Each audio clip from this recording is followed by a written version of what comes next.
A Hell's Angels helps lost. Boy find her mom. What happens next? Warms the whole town's heart. The afternoon sun hung lazily over Maple Ridge, casting long shadows across the single pump gas station at the edge of town. Ray Dalton eased his rumbling motorcycle to a stop beside the weathered fuel pump. The chrome on his bike gleamed against the black leather of his seat. Ray rolled his broad shoulders, stiff from the long ride. The patch on his back, the red and white colors of the Hell's Angels, caught the sunlight. His beard was thick and untrimmed, and lines etched deeply around his eyes told stories of hard roads and harder years. "Afternoon," he said quietly to no one in particular. The gas station attendant, a skinny man with thinning hair, nodded stiffly from behind the smudged window of his booth. Ray noticed how the man's eyes darted nervously to the patch on his back, then quickly away. Ray had seen that look 1,000 times before. Fear. Judgment. The silent sizing up that came whenever he rolled into a new town. He unscrewed his gas cap and began filling his tank. The station was empty except for an old pickup truck parked near the air pump. A few locals moved along the sidewalk across the street, their pace quickening when they spotted the motorcycle and the man who rode it. Before you continue listening, please let me know where in the world are you watching from today. Now back to the story. Maple Ridge was like a postcard of small-town America. Neat storefronts lined the main street, their windows displaying homemade pies, handcrafted furniture, and summer dresses.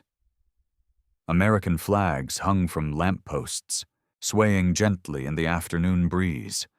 Ray had been passing through dozens of towns just like this one for years, places where life moved slowly and strangers were noticed, places where a man like him stood out like a wolf among sheep.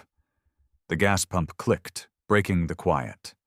Ray replaced the nozzle and screwed his cap back on. He caught his reflection in the chrome of his bike. Weathered face, deep-set eyes, the scar that ran from his left temple to his cheekbone. 45 years had left their mark. He reached into his pocket for his wallet. As he turned toward the payment window, he felt eyes on him. Not the usual nervous glances, but a steady stare. Ray looked up. A woman stood in the doorway of the mini-mart attached to the station. She clutched her purse tightly against her chest, keys gripped between her knuckles like makeshift brass knuckles. When Ray's eyes met hers, she quickly stepped back inside. Ray sighed. He'd come to accept these reactions over the years, but that didn't make them sting any less. People saw the leather, the patch, the hard eyes, and they made up their minds before he'd said a word. He walked to the payment window, bills folded neatly between calloused fingers. "Pump one," he said, his voice a low rumble.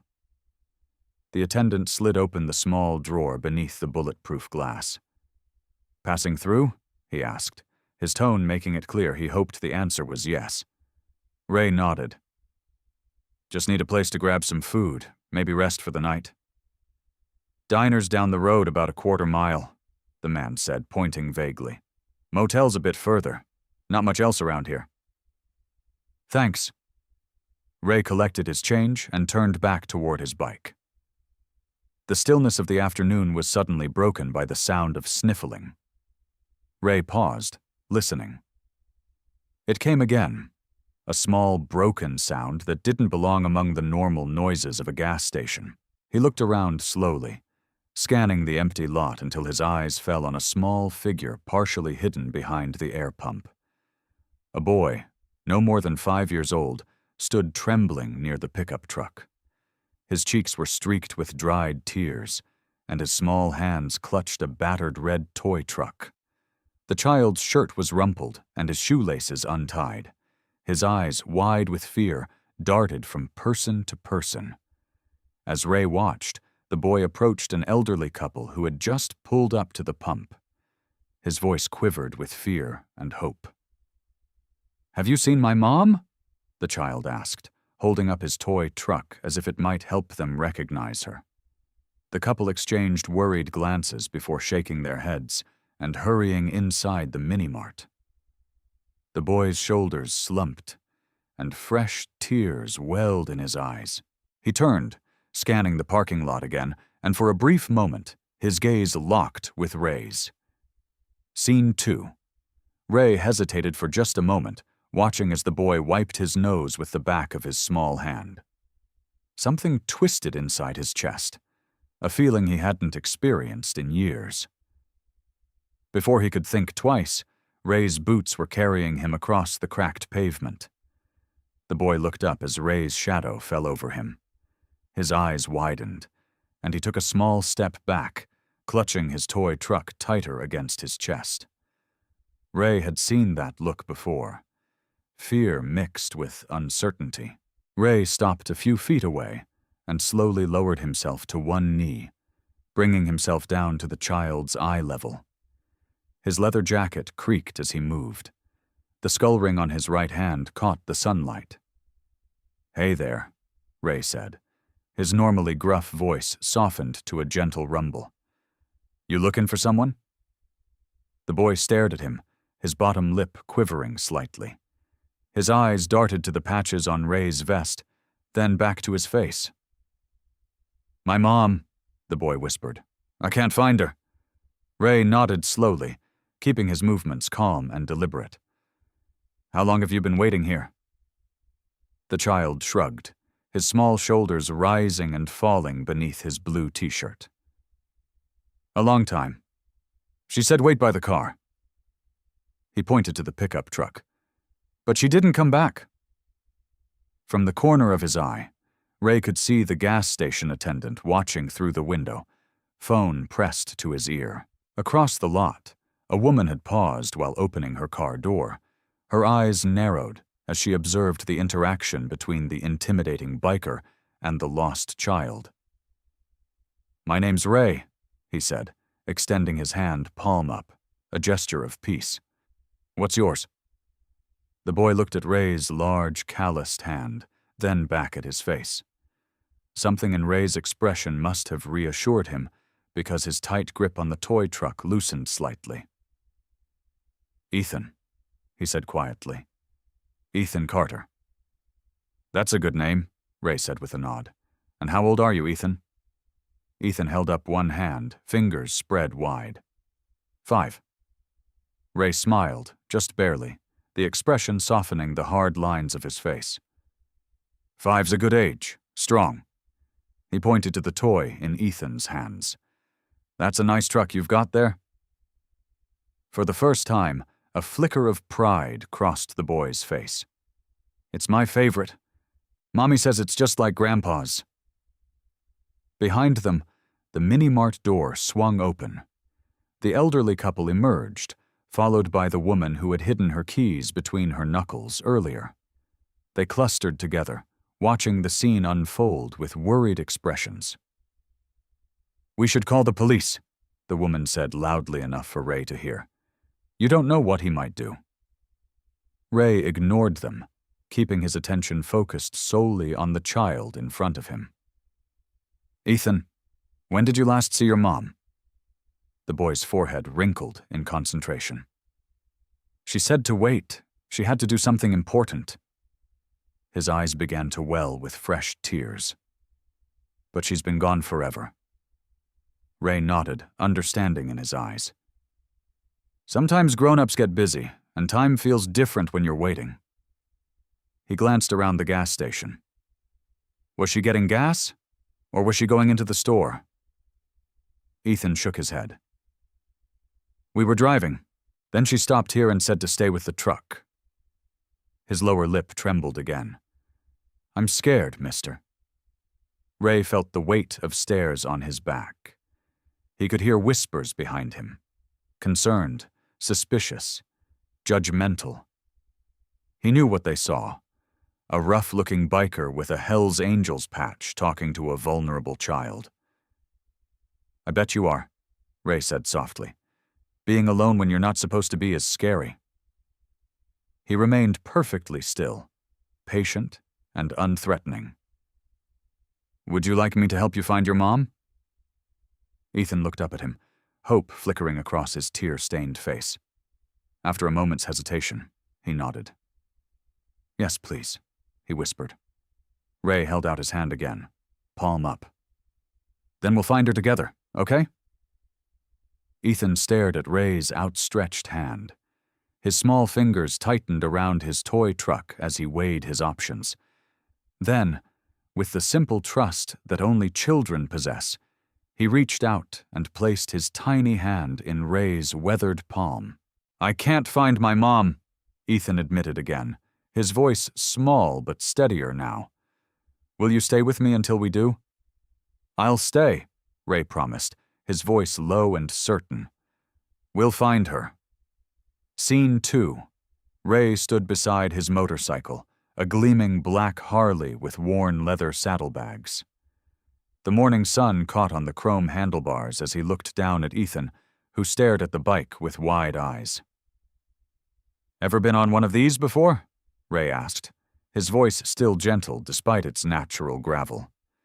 Ethan shook his head, clutching his red toy truck tighter. "Is it scary?" "Nah," Ray said, his lips twitching into what might have been a smile. "It's just like riding a bicycle, only bigger and louder." Ray reached into one of his saddlebags and pulled out a small black helmet. It was plain, without the skulls or flames that decorated his own. "Always keep a spare," he explained, adjusting the straps to fit Ethan's small head. "Safety first." The helmet was still too big, but Ray carefully tightened it until it would stay put. The sight of the small boy wearing the oversized helmet might have been comical in another situation. "Arms around my middle," Ray instructed, as he lifted Ethan onto the seat behind him. "And hold on tight." Ethan's tiny arms barely reached halfway around Ray's broad back. Ray started the engine, keeping it at a low rumble rather than its usual roar. He felt Ethan flinch at the vibration, then giggle nervously. "It tickles," the boy said, his voice muffled by the helmet. Ray nodded, then slowly pulled away from the gas station, moving at little more than walking speed. The gas station attendant watched them leave, phone still in hand, his expression uncertain. They cruised down Main Street, the motorcycle purring quietly as Ray kept the speed gentle for his small passenger. Ethan's arms remained locked around him, the toy truck pressed between them. Outside the hardware store, Ray pulled to a stop where an older man was sweeping the sidewalk. The man looked up, his broom freezing mid-sweep as he took in the sight of the Hell's Angel with a child. "Morning," Ray said, his voice carrying just enough to be heard. "This boy's looking for his mom. Name's Ethan Carter. You recognize him?" The shopkeeper's eyes narrowed with suspicion. "Can't say I do." He looked at Ethan with concern. "Boy, you okay there?" Ethan nodded from behind Ray. "He's helping me find my mommy." The man didn't look convinced, but he nodded curtly. "Carter, you said? Don't know any Carters around here." Ray nodded his thanks and moved on. At the diner 2 blocks down, the reaction was similar. The waitress who stood smoking by the entrance shook her head when asked, though her eyes lingered on Ethan with worry. "Maybe you should take him to the sheriff," she suggested, flicking ash onto the sidewalk. "Planning to," Ray said, "just trying to find his mother first." As they continued down the street, stopping to ask at the pharmacy, the bookstore, and the small grocery, Ray became aware of the growing number of people watching. Some followed at a distance, speaking in hushed tones. 2 teenagers with phones held them up, not quite hiding that they were taking photos or videos. Outside the post office, a woman in a floral dress approached them directly. "What exactly are you doing with that child?" she demanded, her voice carrying so that others turned to watch. Ray kept his voice level. "Helping him find his mother." "And why should we believe that?" The woman crossed her arms.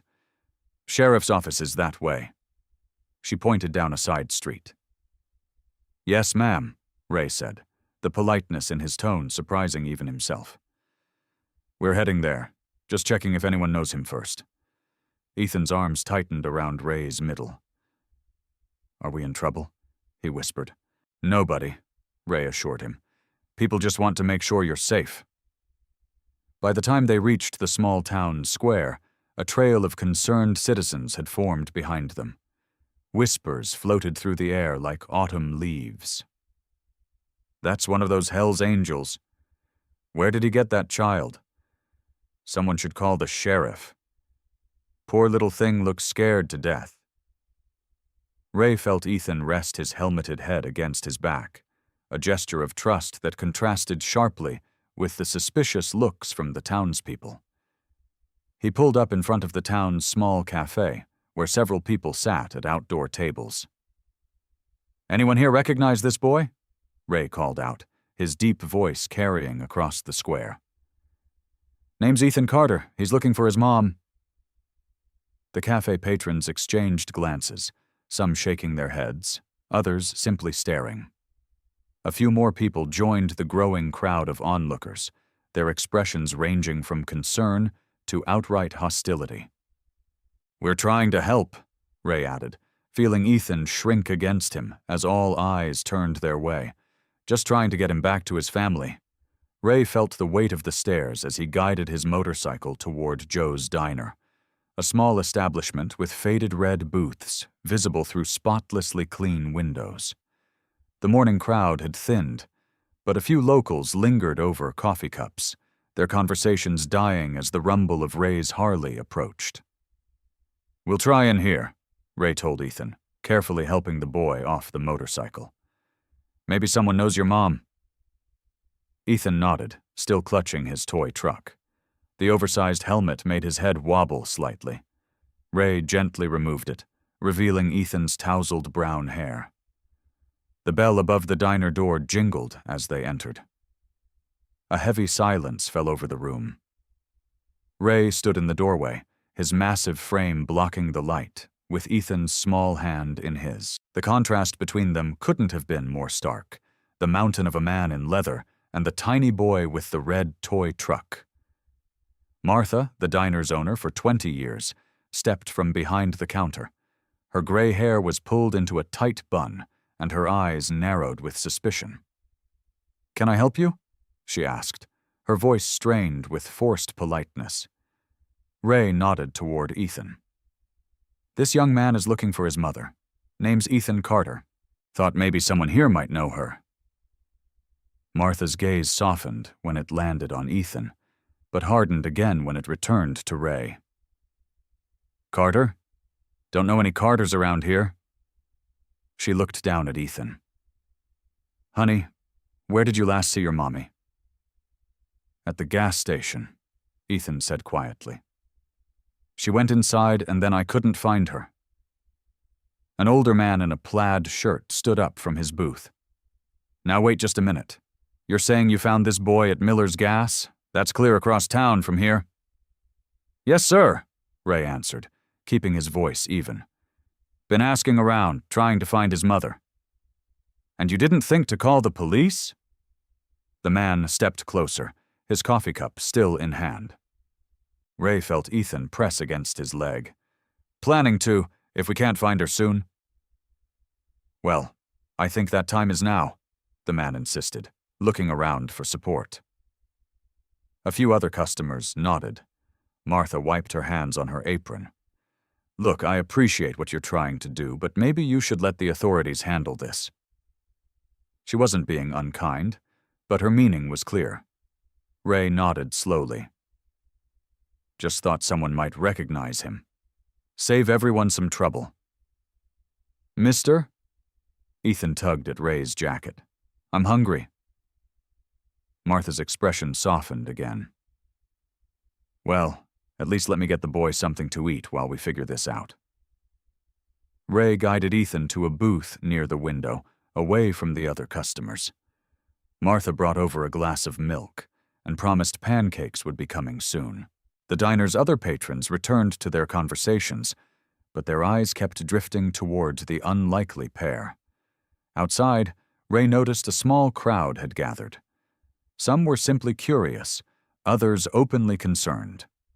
Through the window, he saw a woman in a blue cardigan hurry into Henry's Hardware across the street, speaking animatedly to someone inside.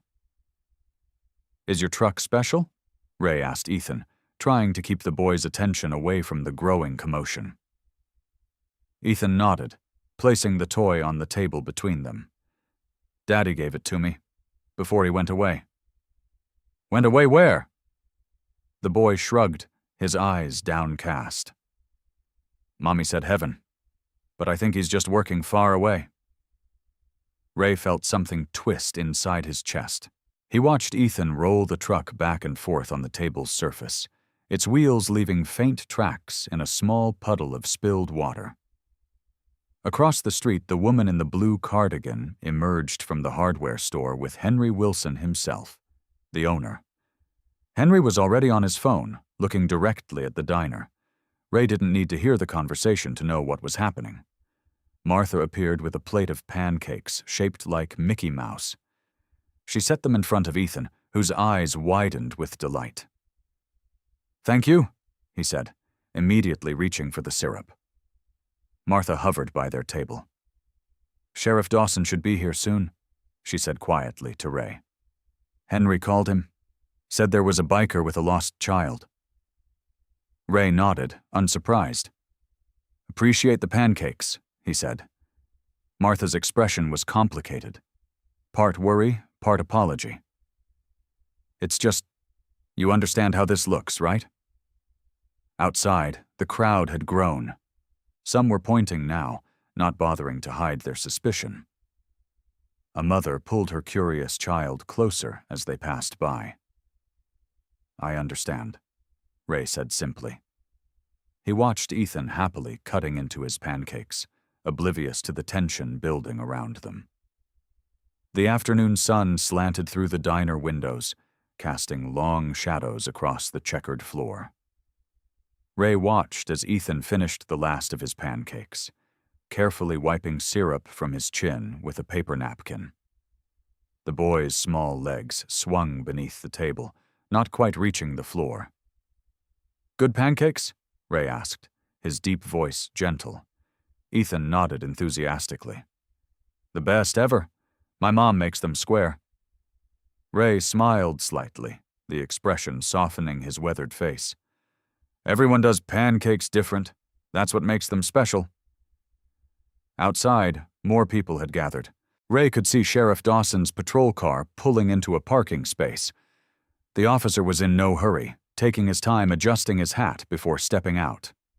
He was a tall man with a salt and pepper mustache and the confident stride of someone used to being in charge.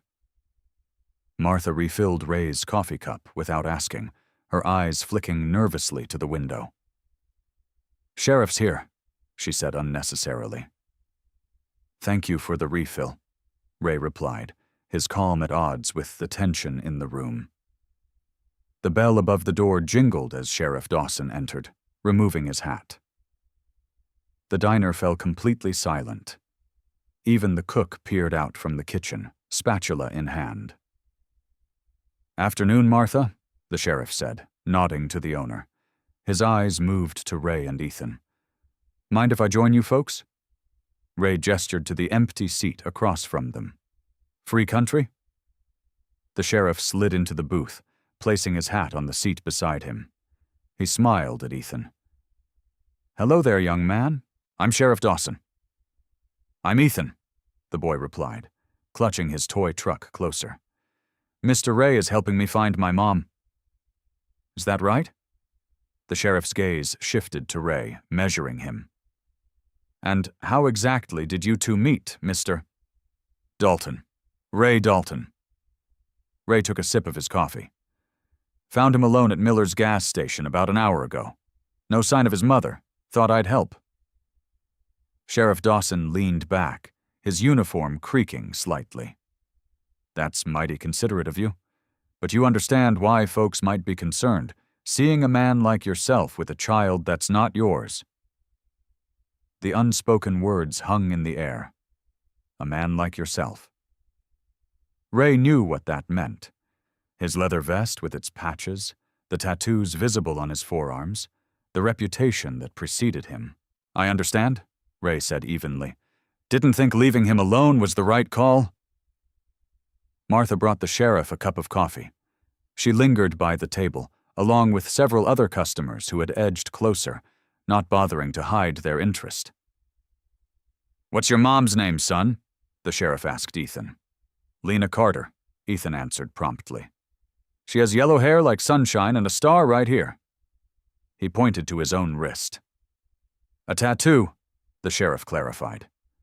Ethan nodded. "A little blue star. She said it's to remember wishes." The sheriff wrote in a small notebook. "And do you know where you live, Ethan?" The boy's face scrunched up in concentration. "We just moved. Our house is white with blue. Shutters?" Martha offered. "Yes, Martha. And there's a big tree with a swing." Ray noticed the way Sheriff Dawson's expression changed. Sympathetic, but doubtful.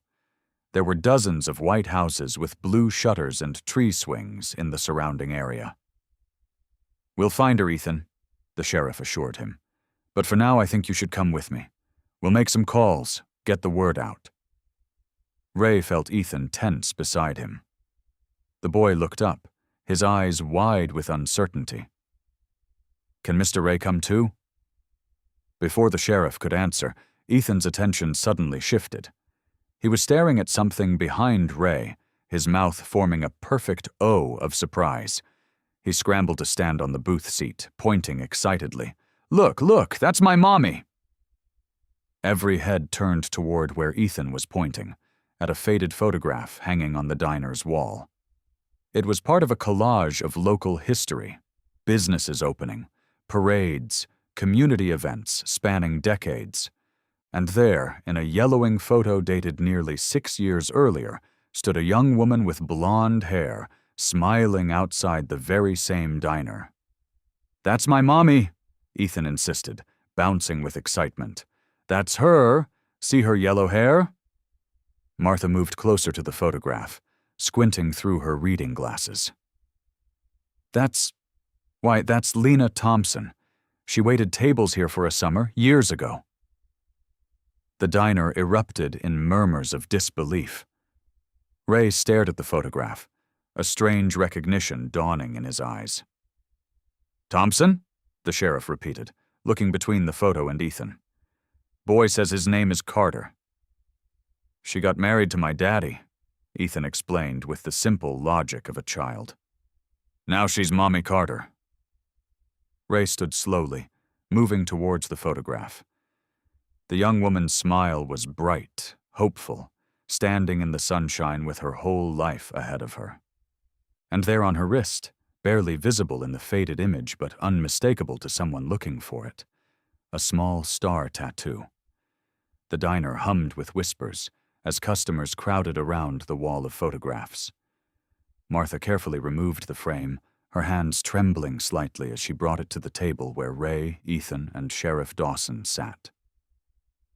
"This was taken almost 6 years ago," Martha said, placing the photograph on the table. "Summer of 2017.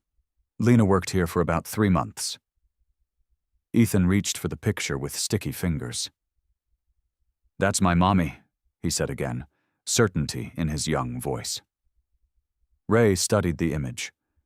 The woman was young, early 20s, maybe, with shoulder-length blonde hair and a genuine smile that reached her eyes. She stood in front of the diner wearing a blue waitress uniform, one hand on her hip, the other giving a small wave to the camera. "I remember her," said Joe, the cook, wiping his hands on his apron as he joined the growing crowd. "Quiet girl, hard worker, kept to herself mostly." Martha nodded.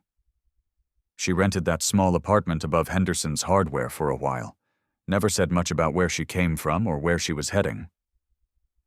Sheriff Dawson picked up his notebook again. "Thompson, you said? Lena Thompson?" "That's what she went by here," Martha confirmed. "Sweet girl, always on time, never complained. Then one day she just didn't show up for her shift." The sheriff raised an eyebrow.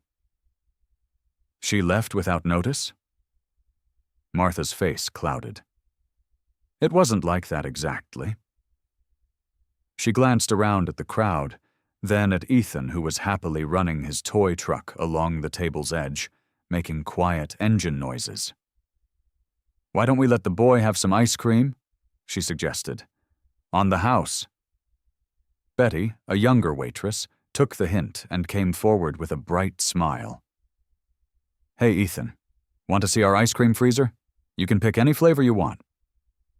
Once Ethan had moved away with Betty, Martha leaned in, lowering her voice. "There was trouble. Frank Wilcox, you remember him, Sheriff, used to come around a lot when Lena was working.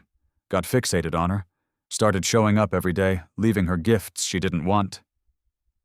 "Wilcox," the sheriff muttered. "Nasty piece of work.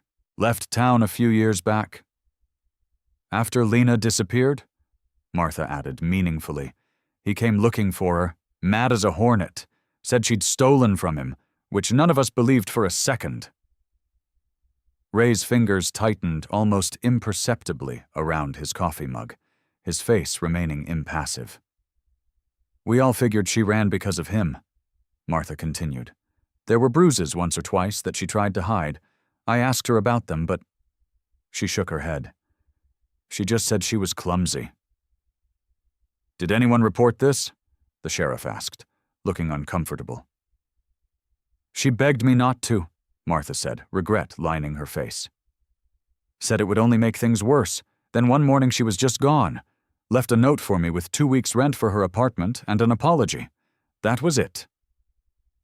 The crowd murmured, some nodding as if they remembered, others looking shocked at the revelation.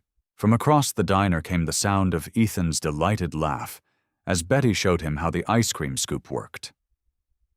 "And now her boy shows up in our town," Martha said, wonder in her voice. "Must be 5 years old? She might have already been pregnant when she was here." Ray cleared his throat, drawing everyone's attention. He had been so quiet they had almost forgotten his presence. "I know Lena," he said simply. The diner fell silent. Every eye turned to him. "You know her?" Sheriff Dawson's hand moved instinctively toward his belt. Ray nodded slowly.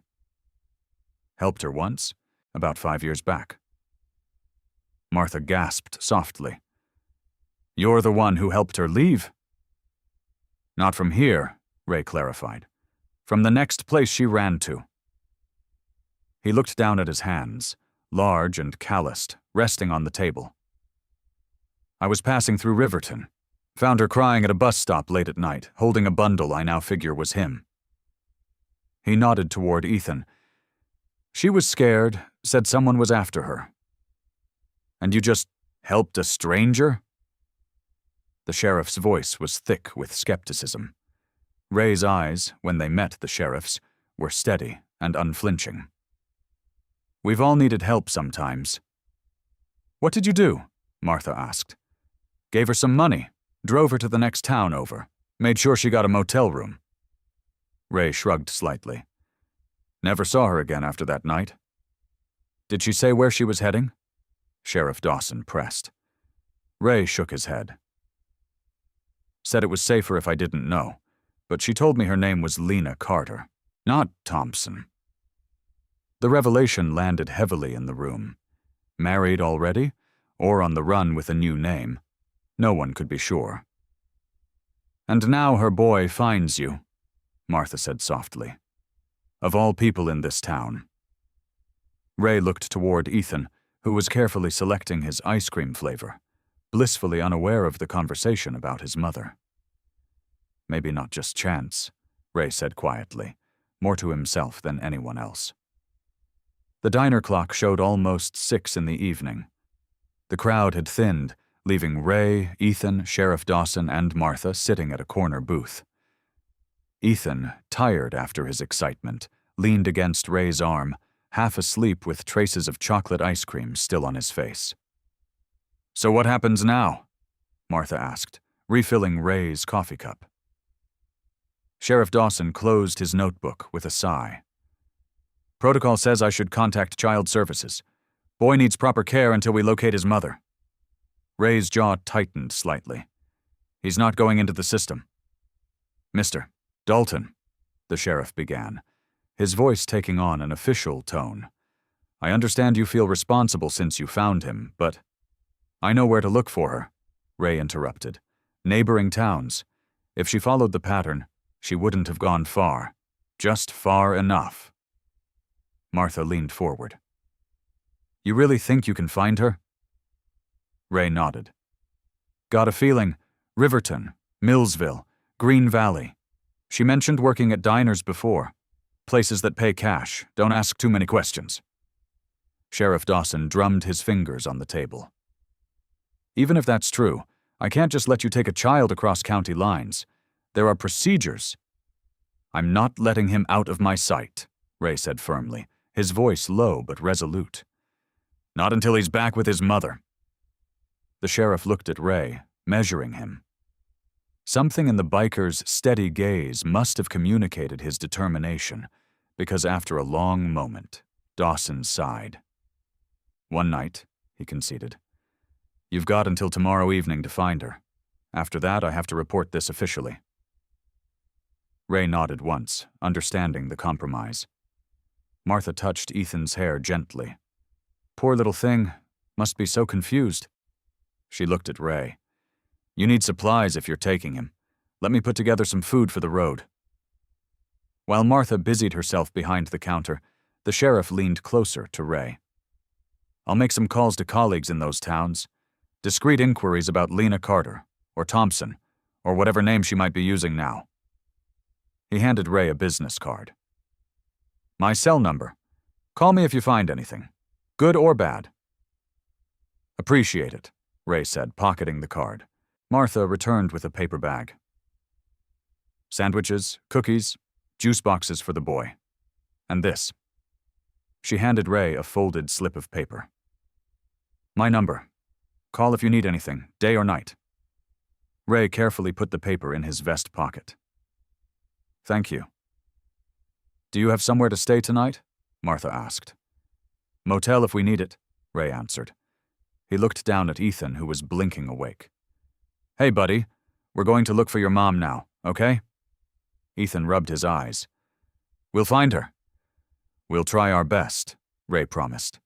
He turned to Martha. Does the boy have a coat? Nights get cold. Martha disappeared into the back room and returned with an old denim jacket. My grandson left this here last month. Might be a bit big, but it'll keep him warm. Ray helped Ethan put it on, rolling up the sleeves so his hands were free.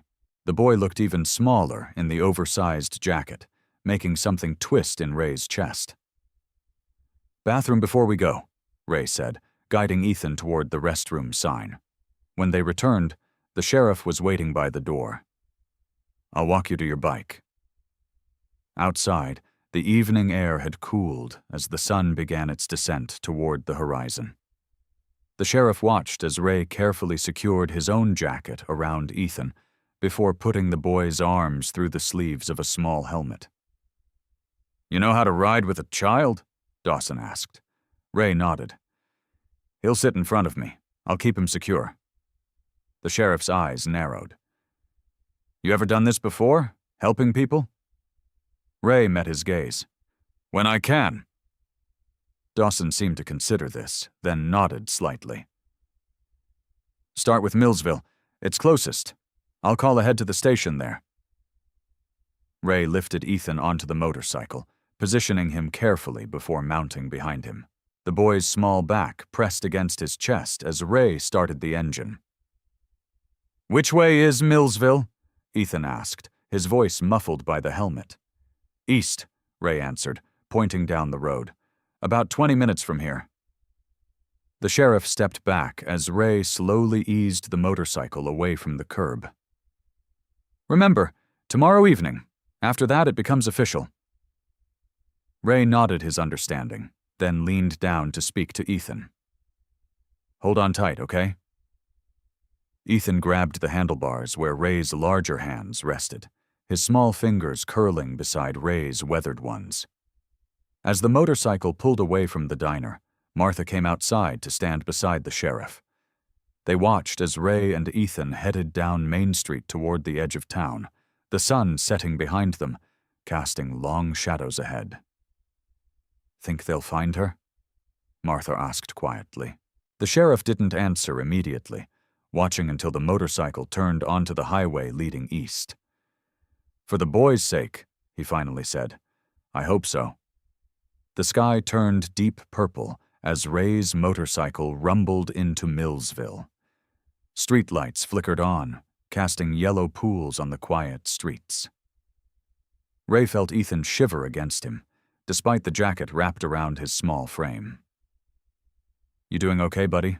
Ray asked, slowing down at a stoplight. Ethan nodded inside his helmet. "Are we close to finding my mom?" "Hope so," Ray answered, scanning the small downtown area. "Let's start looking." Millsville wasn't much bigger than Maple Ridge, a main street lined with shops, most already closed for the night. A gas station, its fluorescent lights humming. A 24-hour diner at the corner, windows glowing warmly. Ray pulled into the diner parking lot. "Let's check here first. Your mom works in places like this, right?" "Sometimes," Ethan said, as Ray helped him off the motorcycle. "She makes pancakes with smiley faces." Ray removed Ethan's helmet and set it on the seat. The boy's hair stuck up in all directions, and Ray gently smoothed it down with his large hand. "Remember what I said? You stick close to me, okay?" Ethan nodded solemnly and slipped his small hand into Ray's. The simple trust in that gesture made Ray's throat tighten. Inside, the diner smelled of coffee and French fries. A few customers sat at the counter, while a tired-looking waitress refilled coffee cups. "Evening," Ray said, approaching the counter.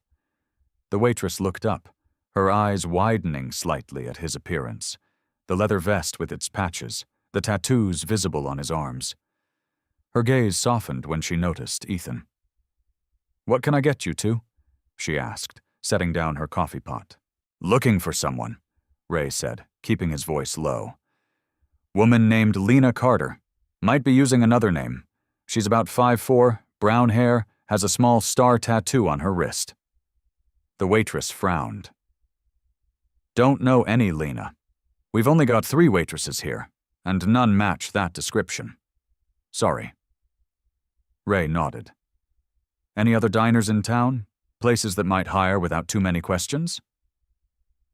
"There's the Sunrise Cafe on Elm Street," she offered, "and the grill over by the motel." She glanced at Ethan, who was leaning against Ray's leg, looking tired. "Everything okay with the little guy?" "Looking for his mom," Ray explained simply. Something in his tone must have communicated the urgency, because the waitress's expression changed. "The Sunrise closed an hour ago, but the grill's open till midnight. There's also Jim's bar near the edge of town. Some of the waitresses from around here pick up extra shifts there."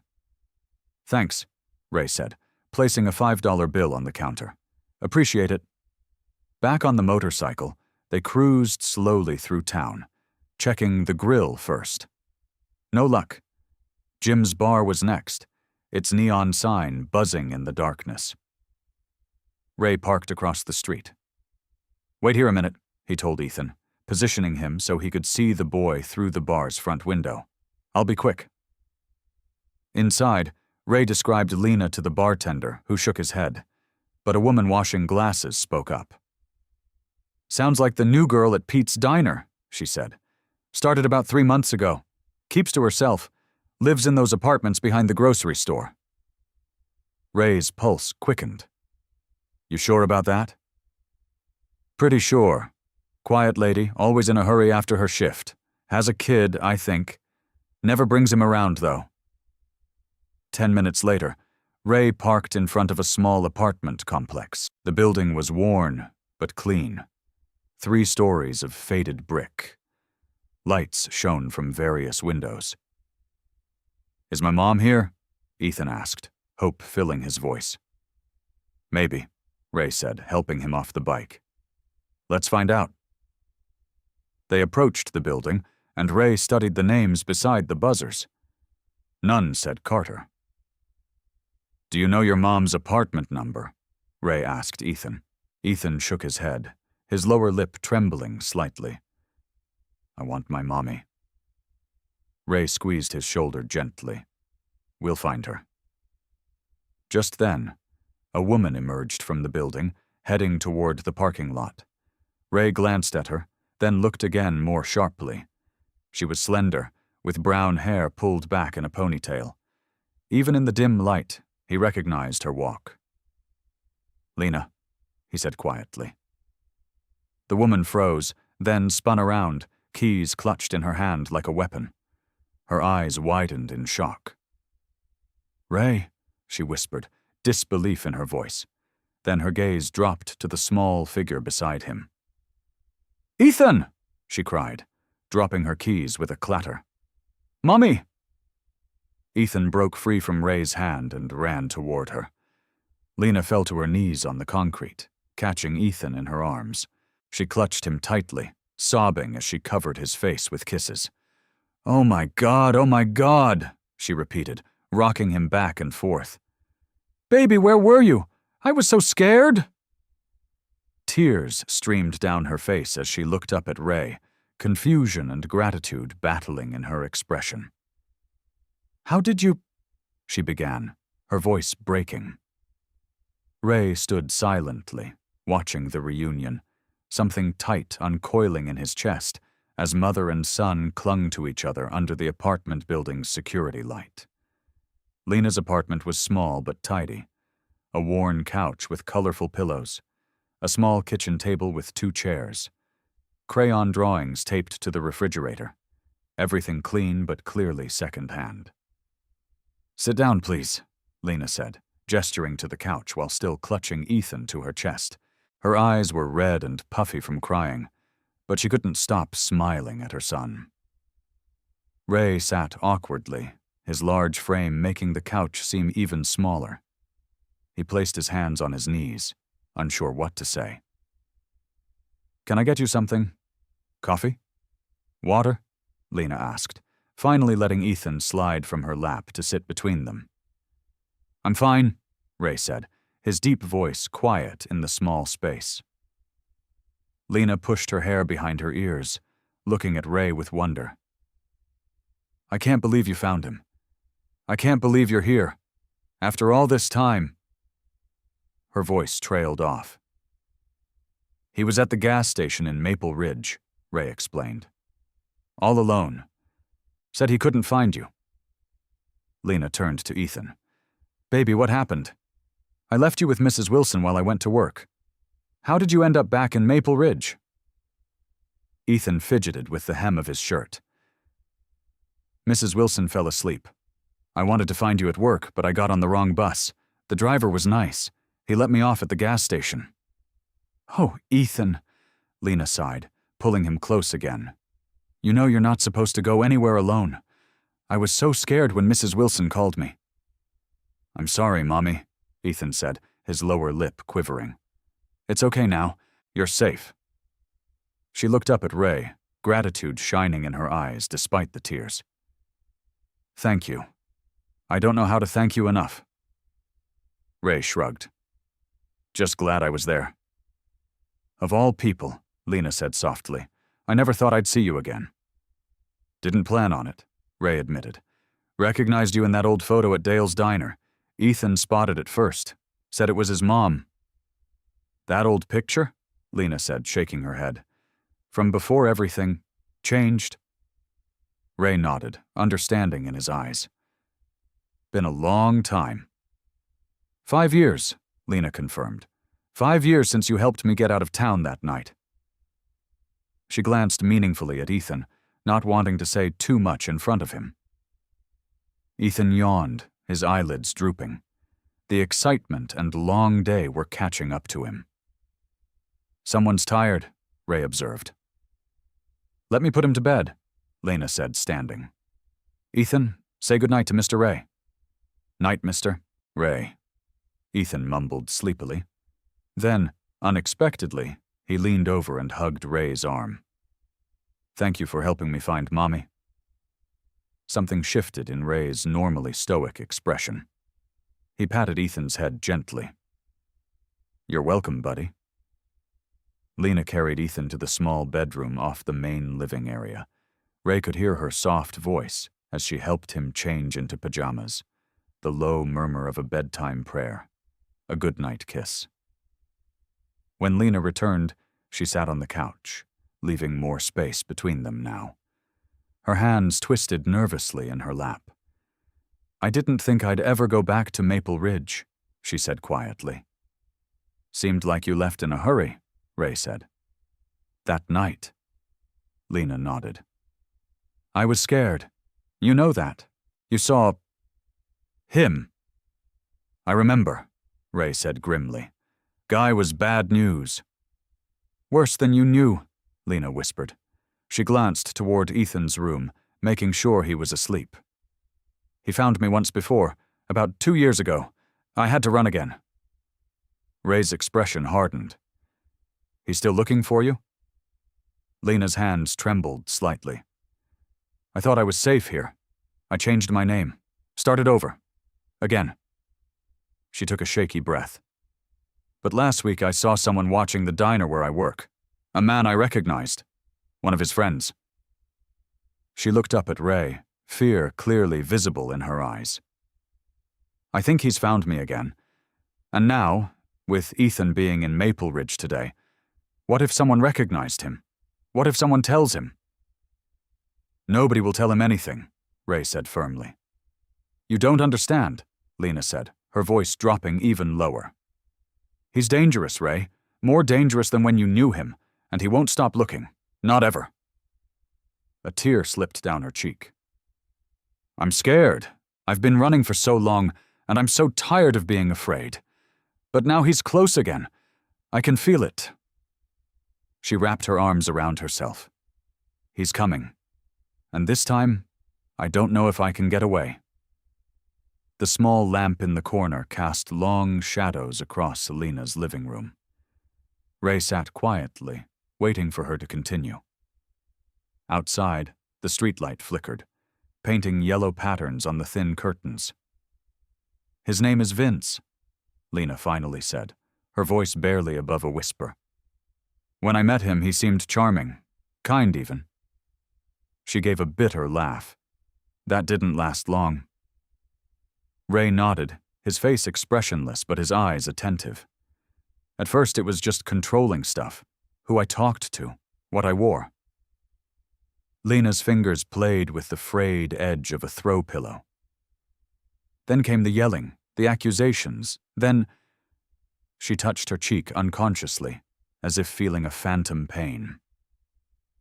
"The night you found me behind the diner," Lena continued, "that was the worst it had ever been. I thought he might kill me." She swallowed hard. "I ran with just the clothes on my back." "Remember," Ray said quietly, "you were hiding by the dumpsters." "You scared me half to death," Lena admitted. "This big biker just appearing out of nowhere. But then you offered me a ride out of town. No questions asked." She looked up at him. "Why did you help me?" Ray shrugged, uncomfortable with the question. "Seemed like you needed it." "What you didn't know was that I was pregnant," Lena said. "With Ethan. I found out a week later." Ray's eyebrows raised slightly. "Vince's?" Lena nodded. "I never told him, never wanted to. He was into some bad stuff, Ray. Not just the hitting. Drugs, weapons. People who owed him money would end up in the hospital." "That why he's still looking?" Ray asked. "Partly his ego. No one leaves Vince." Lena's voice hardened. "But also because I saw things, heard things, people's names, deals, places." She looked toward Ethan's room. "And now there's Ethan, his son he never met." A car drove by outside, its headlights sweeping across the walls. Lena flinched, moving away from the window. "How'd you end up in Maple Ridge in the first place?" Ray asked. "My car broke down there. I was just passing through, headed somewhere else. Got a waitress job at Dale's to save up for repairs. She shook her head. Then I met Vince at the diner. He was doing business with someone in town. Ray stood up and walked to the window, carefully peering out without disturbing the curtain. The street was empty now. We can't stay here, he said firmly. If they've spotted you, it's not safe. Where would I go? Lena asked, defeat in her voice. I've already moved 3 times in 5 years. I have $57 to my name until payday. Ray turned to face her. Maple Ridge. Lena's eyes widened. Are you crazy? That's the last place I should go. It's too close to where he operates. It's also the last place he'd expect, Ray countered. And you've got people there who'll help. People? Lena scoffed. I barely knew anyone when I lived there, and from what Ethan told me about today, they weren't exactly welcoming to you either. Ray crossed his arms. Things change when people need help. Sheriff Tanner's a good man. Town's small enough that strangers stick out. I can't just uproot Ethan again, Lena protested, but her argument sounded weak even to her own ears. Better than Vince finding you here, alone, Ray said bluntly. Lena fell silent, knowing he was right. She glanced around the apartment.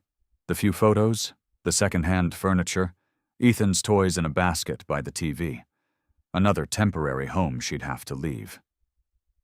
What about Mrs. Wilson next door? She asked. My job at the diner? Call them tomorrow. Tell them family emergency.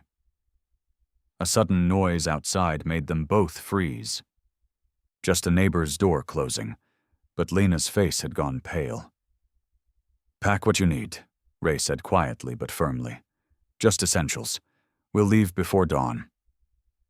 Lena stood up, decision made. I'll need to wake Ethan.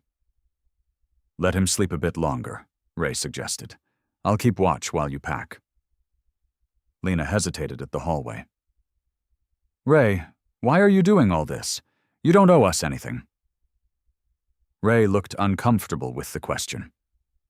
Just seems like the right thing to do. Most people don't put themselves in danger for strangers, Lena persisted. Ray's weathered face softened slightly. You and Ethan aren't strangers, not anymore. Lena nodded, tears in her eyes. Give me 20 minutes to pack. We'll go to Maple Ridge. Morning sunlight spilled across Maple Ridge's main street as Ray's motorcycle rumbled into town. Lena sat behind him, arms wrapped tight around his waist, with Ethan sandwiched safely between them. The boy wore Ray's leather jacket, rolled up at the sleeves, the collar nearly touching his ears. It swallowed his small frame, but the smile on his face showed he didn't mind one bit. The noise of the motorcycle drew attention immediately. Heads turned from the sidewalks. A man sweeping the front of the hardware store stopped mid-sweep. 2 women carrying grocery bags paused their conversation to stare. Ray slowed the bike to a crawl, careful not to draw more attention than necessary, but it was already too late for that. In a town the size of Maple Ridge, 3 people on 1 motorcycle was a spectacle. When one of those people was the feared Hell's Angel who had caused such a stir the day before, it became the event of the month. People are looking at us, Ethan said loudly over the engine, his voice muffled by the helmet that was slightly too big for him. Just keep your head down, sweetie, Lena murmured, her own face partly hidden behind Ray's broad shoulders. Ray guided the motorcycle toward Dale's diner. It seemed the logical place to stop. He knew the owner, and they needed food and a moment to figure out their next steps. What he hadn't counted on was half the town already being there for the morning breakfast rush. As they pulled into a parking spot, the windows of Dale's diner were like a gallery of curious faces. Ray cut the engine, and the sudden silence felt heavy. You ready? He asked over his shoulder. Lena took a deep breath. Not really, but here we are. Ray helped Ethan off first, then steadied the bike as Lena climbed down. Her legs were stiff from the long ride, and she stumbled slightly. Ray caught her elbow, steadying her with a gentle touch that surprised even him. Inside the diner, the buzz of conversation died as they entered. Dale himself stood behind the counter, coffee pot frozen mid-pour as he recognized Lena. "Well, I'll be," Dale said, breaking the silence. "Lena Carter?" Lena gave a small, nervous wave. "Hi, Dale." "And you found your boy," Dale continued, nodding at Ethan, who was still swimming in Ray's jacket. "Thanks to Mr. Ray," Ethan announced proudly, looking up at the biker with undisguised admiration. A few townspeople exchanged glances. Ray's reputation and appearance usually inspired fear, not hero worship from small children. The contrast between his intimidating presence and the gentle way he guided Ethan to a booth by the window caused visible confusion. "Coffee?" Dale asked, approaching their table with the pot still in hand. "Please," Ray said, "and whatever breakfast you've got for the kid." Before Dale could answer, the bell over the door jangled. Sheriff Tanner stepped inside, his eyes immediately finding Ray. The room grew even quieter. "Thought I might find you here," the sheriff said, walking deliberately toward their table. "Got some calls about a certain motorcycle coming back to town." His eyes moved to Lena, then to Ethan, who shrank against his mother's side. "Sheriff Tanner," Ray acknowledged with a nod. "This the boy's mother?" the sheriff asked, though it was obvious from their resemblance. "Yes, sir," Lena said. "I'm Lena Carter." "The one from the photograph," someone whispered loudly from across the room. Sheriff Tanner pulled up a chair from a nearby table and sat down, uninvited. "Mind explaining what's going on? Yesterday we had a lost boy. Today you're bringing his mother back to a town she left years ago." Ray exchanged glances with Lena, who gave a slight nod. "Lena's in some trouble," Ray said quietly. "Needed somewhere safe to stay for a while." The sheriff's eyebrows rose. "And you thought Maple Ridge was the place? Under whose authority?" "Mine," Ray said simply. A few gasps sounded from the breakfast crowd, which was now making no pretense of not listening. The sheriff studied Ray's face for a long moment. "You vouching for them?" "I am."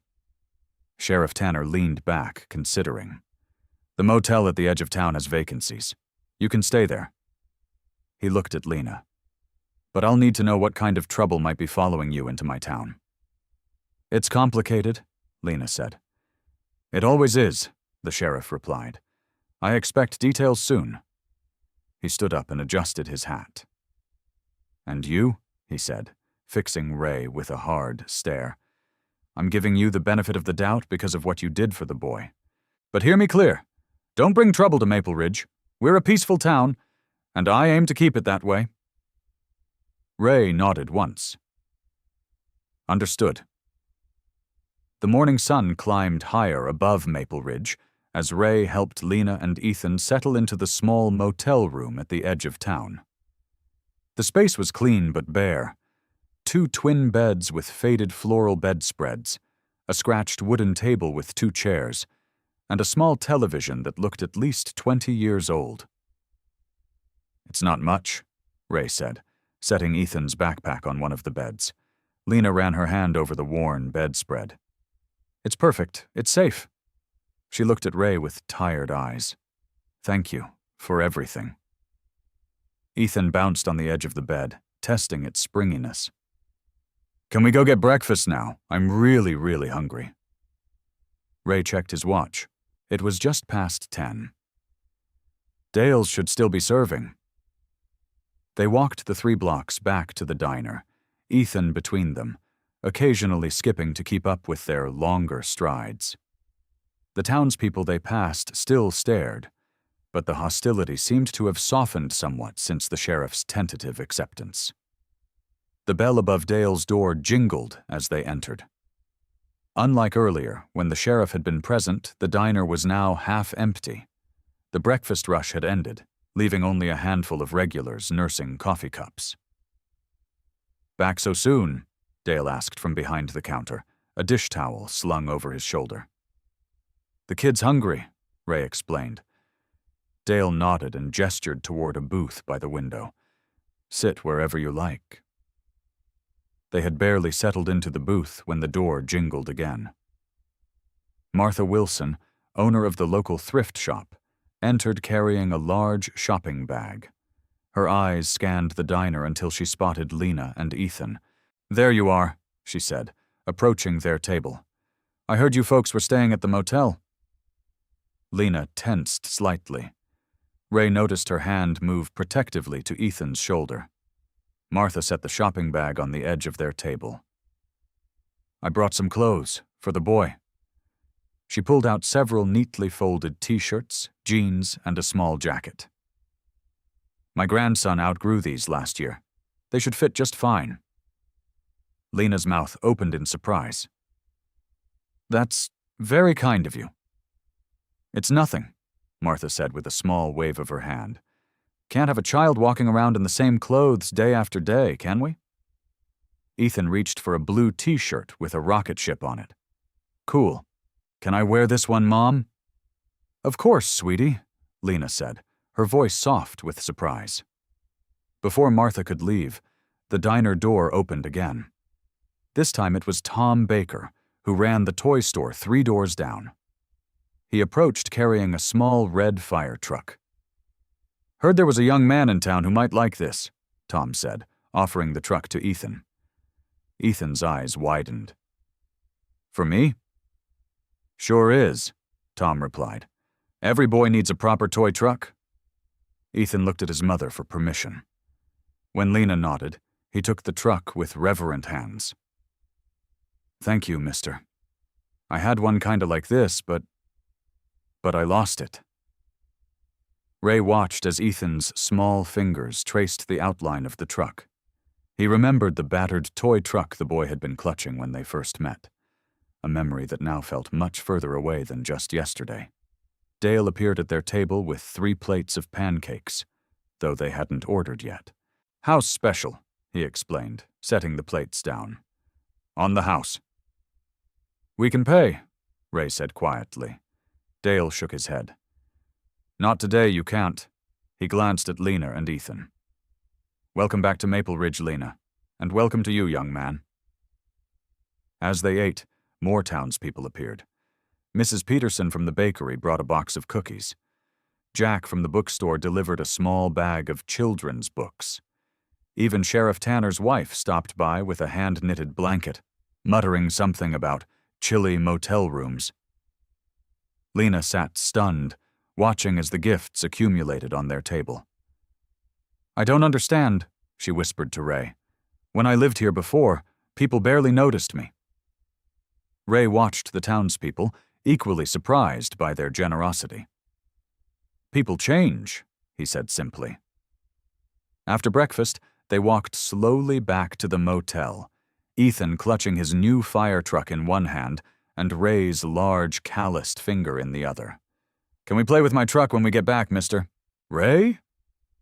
Ethan asked, looking up with hopeful eyes. Ray felt something warm spread through his chest at the boy's casual use of his name. Sure, kid. Whatever you want.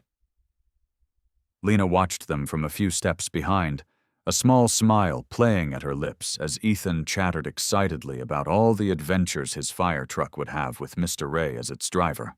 You're the best fire chief ever, mister. Ray! Ethan declared, skipping alongside the tall biker. You're not scary at all. Ray's face softened in a way that would have shocked the members of his motorcycle club. Thanks, kid.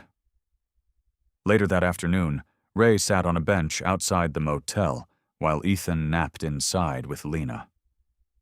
The day had grown warm, and Ray had removed his leather jacket, revealing muscular arms covered in tattoos that told stories of his past. He watched the occasional car drive by, nodding politely when someone glanced his way. He was surprised when Dale from the diner approached, carrying 2 paper cups of coffee. Thought you might need this, Dale said, offering one to Ray. Ray accepted with a nod. Thanks. Dale hesitated, then sat down on the bench beside him. For a few minutes, they sipped their coffee in silence, watching the quiet street. "Known you for what? 5 years now?" Dale finally said. "Stop in for coffee maybe once a month when you're passing through. Never knew much about you except you ride with the angels and you keep to yourself." Ray grunted softly. "Then you show up with a lost boy, and suddenly you're a different man. Got me wondering who you really are." Ray stared into his coffee. "Not much to know." "I think there is," Dale countered. "Most folks with your reputation wouldn't have stopped for that boy." The coffee was strong and bitter, just how Ray liked it. He took another sip before speaking. "Did what anyone would do." "But that's just it," Dale said. "Not everyone did. People walked right past that boy. You didn't." Ray shifted uncomfortably on the bench. He wasn't used to conversations like this, especially about himself. "I've made plenty of mistakes," Ray said finally, his voice low.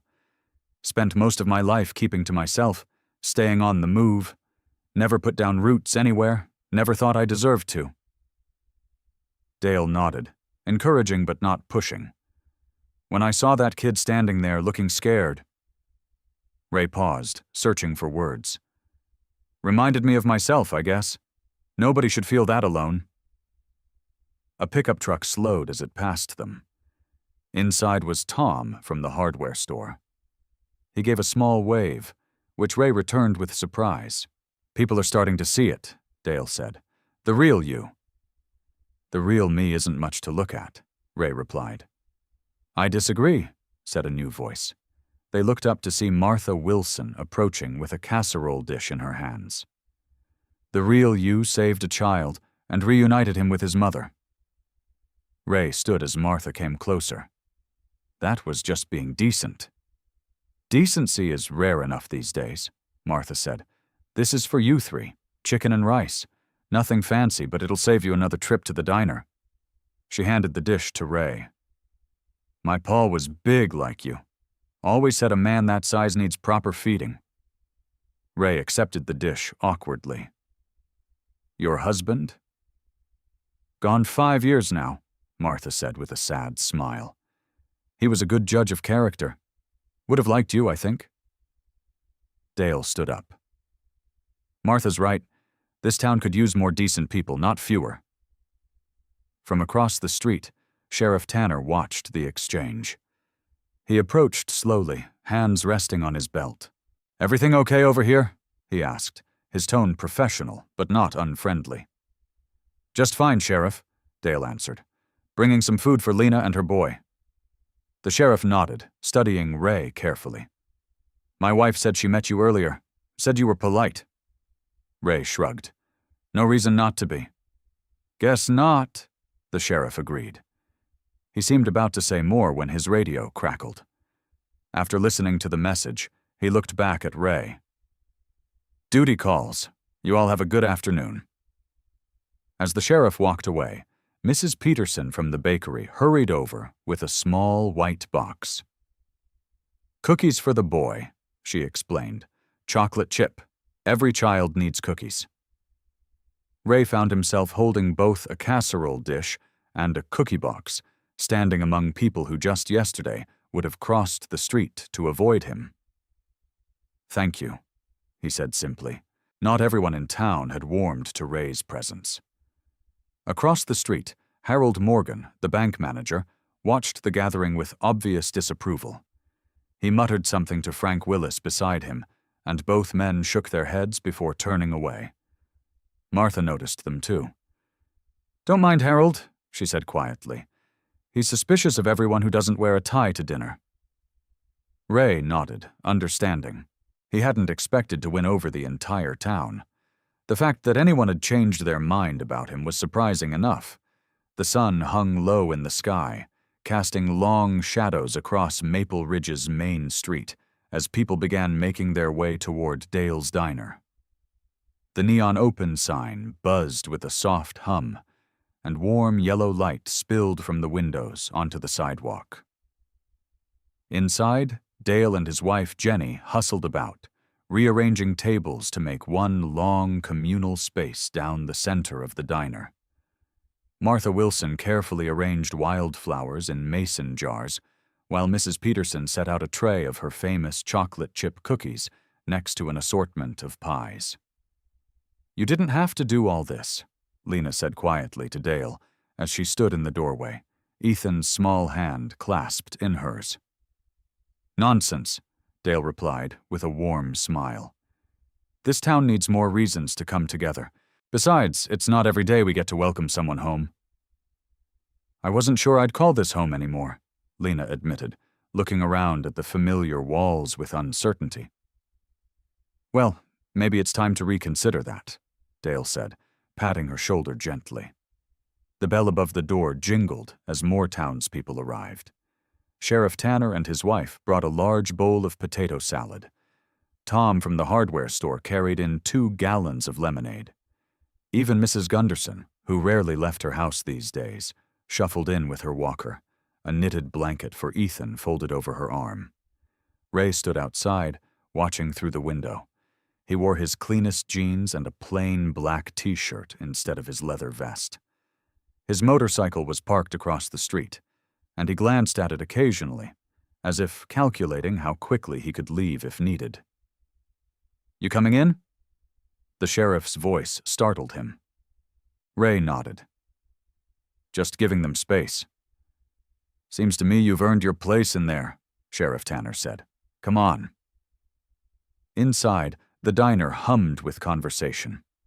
People turned as Ray entered, but instead of the usual wary glances, many offered smiles or nods of acknowledgement. Ethan spotted him immediately. "Mr. Ray?" he called out, breaking free from his mother to run toward the biker. Ray knelt down instinctively as the boy wrapped his arms around his neck. "Hey, buddy," Ray said softly. "You doing okay?" "Uh-huh. Everybody's being super nice," Ethan replied. "Come sit by me and Mommy." Ray let himself be led to the table where Lena sat. She looked different tonight, more relaxed, her hair loose around her shoulders, wearing a borrowed blouse from Jenny that brightened her face. "I saved you a seat," she said, gesturing to the empty chair beside her. Dale clinked a spoon against his coffee mug, calling for everyone's attention. "Folks, before we dig in, I just wanted to say a few words. When I put Lena's picture up on that wall years ago, I never imagined how it would bring her back to us. Sometimes life works in mysterious ways." Jenny squeezed her husband's hand as he continued. "We're here tonight to welcome Lena and Ethan, and to thank Ray for bringing them home safe." Murmurs of agreement rippled through the crowd. Ray shifted uncomfortably in his seat, unused to being the center of positive attention. The food was passed around family style: fried chicken, mashed potatoes, green beans, and cornbread. Ray noticed that even Harold Morgan from the bank had shown up, though he sat at the far end of the table with a carefully neutral expression. As they ate, stories flowed. Old-timers shared memories of how the town used to be. Parents swapped tales of their children's antics. Lena spoke briefly about her work as a bookkeeper in the neighboring town. Throughout the meal, Ray said little, but he found himself relaxing as the evening went on. No one asked about his past or his club. They simply included him in their conversations, passed him second helpings, and treated him like he belonged. After dessert, while the adults lingered over coffee, Ethan climbed into Ray's lap and looked up at him with serious eyes. "My teacher said heroes don't always wear capes," he stated matter-of-factly. "She said sometimes they just do the right thing when it's hard." Ray wasn't sure how to respond, so he just listened.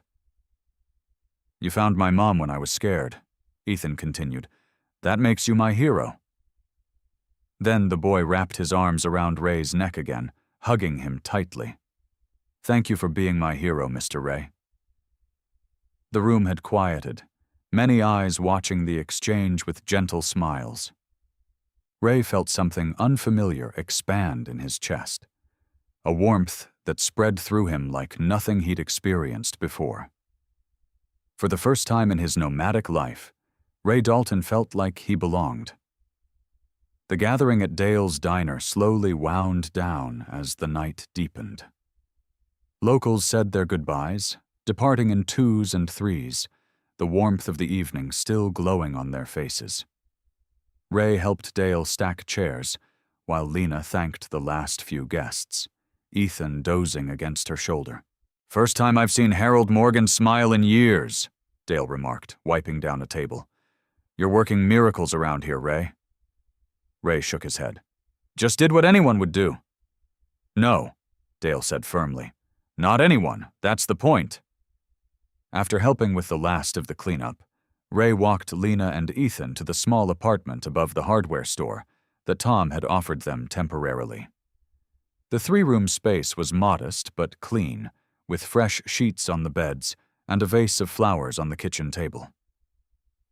"I'll be close by if you need anything," Ray assured them, watching as Lena tucked an already sleeping Ethan into bed.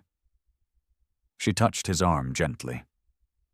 "Thank you for everything." Ray nodded, uncomfortable with gratitude. "Lock up tight."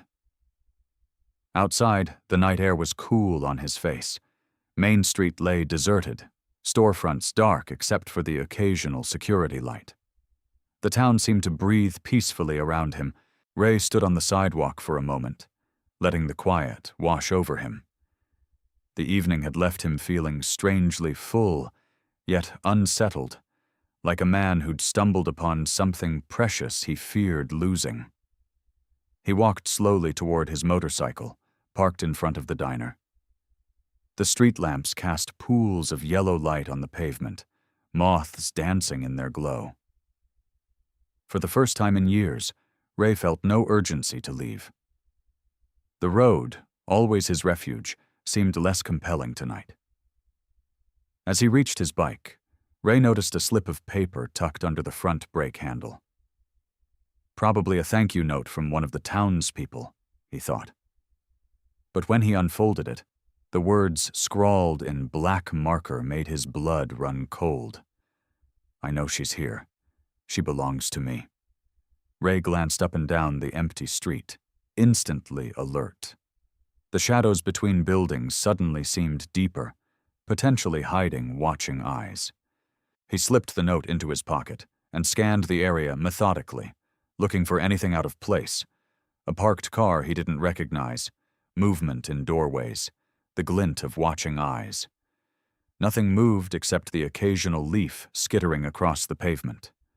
Ray circled his motorcycle slowly, examining it for tampering, but everything appeared untouched. The quiet town no longer felt peaceful. Now it felt exposed, vulnerable. Too many unguarded ways in and out, too many shadows where someone could hide. He made a swift decision. Rather than returning to his rented room at the edge of town, Ray wheeled his motorcycle to the narrow alley beside the hardware store. From there, he could keep watch over the apartment where Lena and Ethan slept. The night had turned cold. Ray leaned against the brick wall, folding his arms across his chest. The weight of responsibility settled firmly on his shoulders. Whoever had left the note knew exactly who they were looking for and had specifically targeted his motorcycle. A clear message that they knew Ray's role as protector. Ray reached for his phone, hesitated, then dialed Sheriff Tanner's number. The law wasn't always his first call for help, but tonight was different. This wasn't about him anymore. "Tanner," came the gruff answer after 3 rings. "It's Ray. Someone left a threat. They know Lena's here." His voice was low and steady. There was a pause. "I'll be there in 5. Ray ended the call and settled in to wait, his eyes never leaving the shadows across the street. The night's earlier warmth had evaporated completely, replaced by a vigilant tension that hummed through his body. The message had been clear. Someone had found them. And they were close enough to touch his motorcycle without being seen. The morning sun had barely cleared the horizon when Sheriff Tanner's truck pulled up outside the hardware store. Ray had spent the night keeping watch, dozing lightly against the brick wall of the alley. He straightened as the sheriff approached, his boots crunching on the gravel. "Got a call from the Miller farm," Sheriff Tanner said without preamble. "Someone was poking around their property at dawn. By the time I got there, they were gone." Ray nodded, unsurprised. "Just the beginning."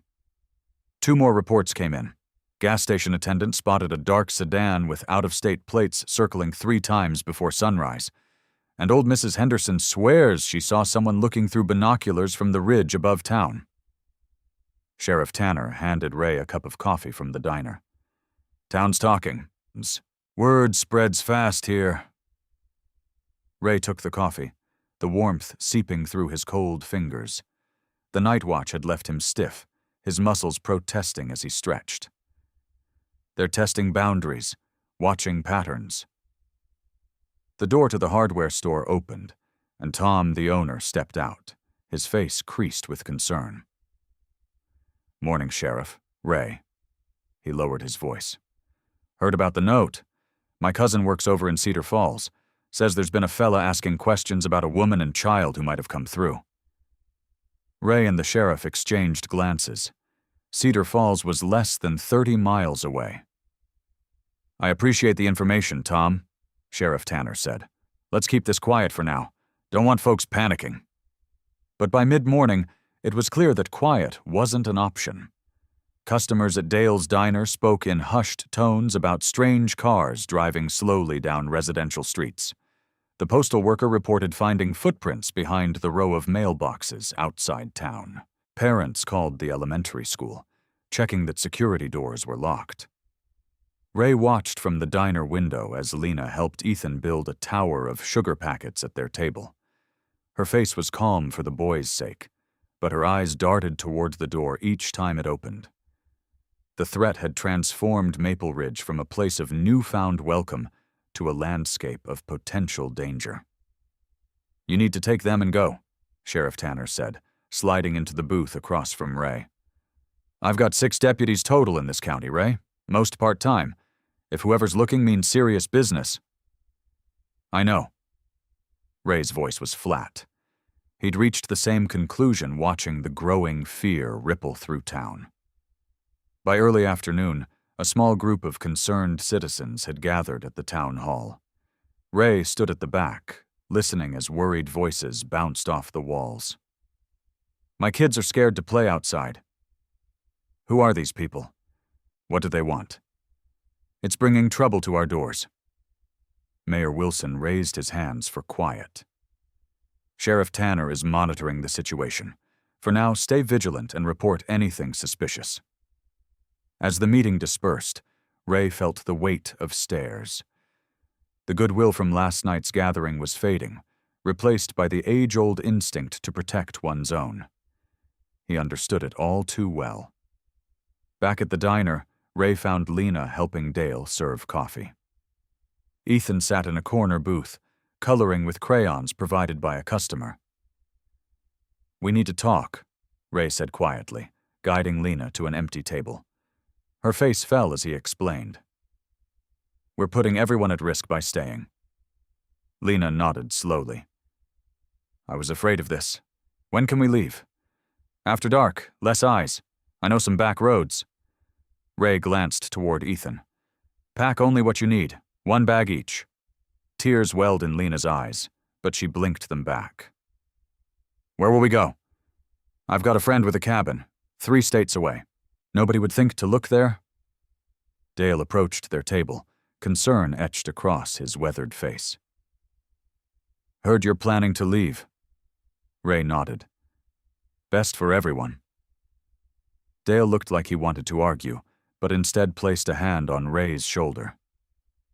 "This town's going to miss you 3. As the afternoon faded into evening, Ray helped Lena pack their few belongings into saddlebags. The town seemed to hold its breath, windows closed despite the mild weather, curtains drawn. "I need to grab my tools from the shed behind the diner," Ray told Lena. "Meet me there in 20 minutes. We'll head out the back way." The shed was dark and dusty. Ray collected his small toolkit quickly, thoughts already on the route ahead. When he returned to the apartment, Lena was frantically searching under the bed. "Ethan!" she gasped, face pale. "I can't find him. I went to the bathroom, and when I came out—" Her voice broke. "He's gone!" "Ethan!" Lena's scream pierced the evening air, ripping through the small apartment. Her hands trembled as she frantically pulled back the curtains and peered outside. "Ethan! Where are you?" Ray's heart pounded in his chest as he searched every corner of the small space, under the bed, inside the closet, behind the couch. Nothing. The boy had vanished. "When did you last see him?" Ray asked, forcing his voice to stay calm, though his insides twisted with fear. 10 minutes ago. Maybe 15. Tears streamed down Lena's face. "He was right here coloring while I packed. I went to the bathroom for just a minute." Her voice broke. Ray grabbed his jacket. "Stay here in case he comes back. I'll check outside." The evening shadows stretched long across Maple Ridge as Ray burst onto the street. "Ethan!" he called, scanning the empty sidewalks. A few curious faces appeared in windows at his shout. Sheriff Tanner was crossing the street toward the diner when he saw Ray's panicked expression. "What's happened?" "Ethan's missing," Ray said, already moving. "Need to search the town, now." The sheriff didn't hesitate. He pulled out his radio. "I'll call everyone in. How long's he been gone?" 15 minutes, maybe 20. "That's not long," Sheriff Tanner said, but his eyes betrayed his concern. With strangers lurking around town, a missing child took on darker significance. Within minutes, Dale from the diner emerged onto the street, followed by Tom from the hardware store and several other townspeople who had heard the commotion. "The boy's missing," Sheriff Tanner announced. "We need to search everywhere. He's wearing blue jeans and a red t-shirt with a truck on it." The small crowd quickly organized into search parties. Some headed toward the playground, others to check the schoolyard. 2 retired teachers volunteered to search the creek area where kids often played. Ray stood in the center of it all, his large frame suddenly seeming smaller, more vulnerable. The townspeople who had once viewed him with suspicion now looked to him for direction. "I know which places he liked," Ray said, his voice rough. "The bench by the ice cream shop, the big oak tree behind the library." Dale put a hand on Ray's shoulder. "We'll find him, Ray. The whole town's looking." Lena appeared in the doorway of their apartment, her face streaked with tears. "Any sign of him?" "Not yet," Ray said, going to her, "but we've got the whole town searching." As if to confirm his words, the distant sound of people calling Ethan's name echoed through the streets. Porch lights flickered on all across Maple Ridge, pushing back against the gathering darkness. "Why would he run off?" Lena whispered, her voice breaking. "He was right there coloring." Ray's mind raced. Something didn't add up. Ethan wouldn't just wander away without saying anything, especially not after everything they'd been through. The boy had barely left Lena's side since their reunion. "His drawing," Ray said suddenly. "What was he drawing?" Lena blinked in confusion. "I don't know. I didn't look." They rushed back inside, and Ray snatched up the paper from the small table. Ethan's childish scrawl showed 3 stick figures, a tall one with what looked like a beard, a medium-sized one with long hair, and a small one holding their hands.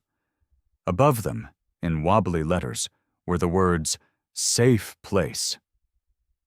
"Safe place," Ray murmured, understanding dawning.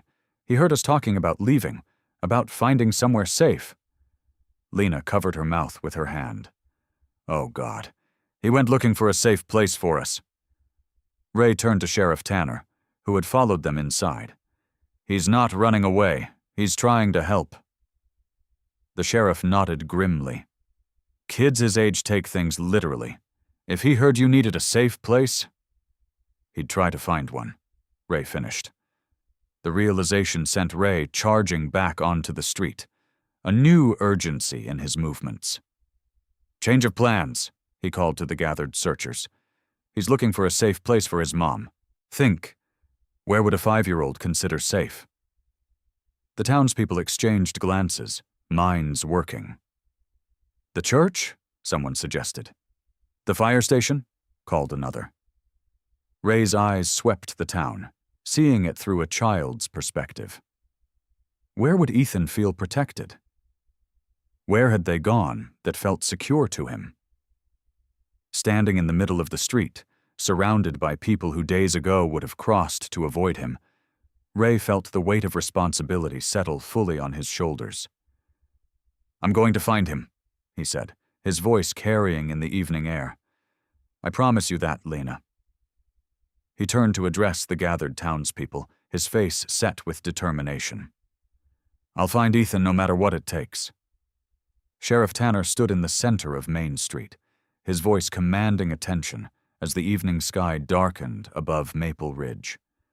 The streetlights flickered on, casting long shadows across the worried faces of townspeople gathering around him. More than 30 people had responded to the emergency, their breaths forming small clouds in the cooling air. "All right, everyone, listen up," Tanner called, raising his hands. "We've got a 5-year-old boy missing. His name is Ethan.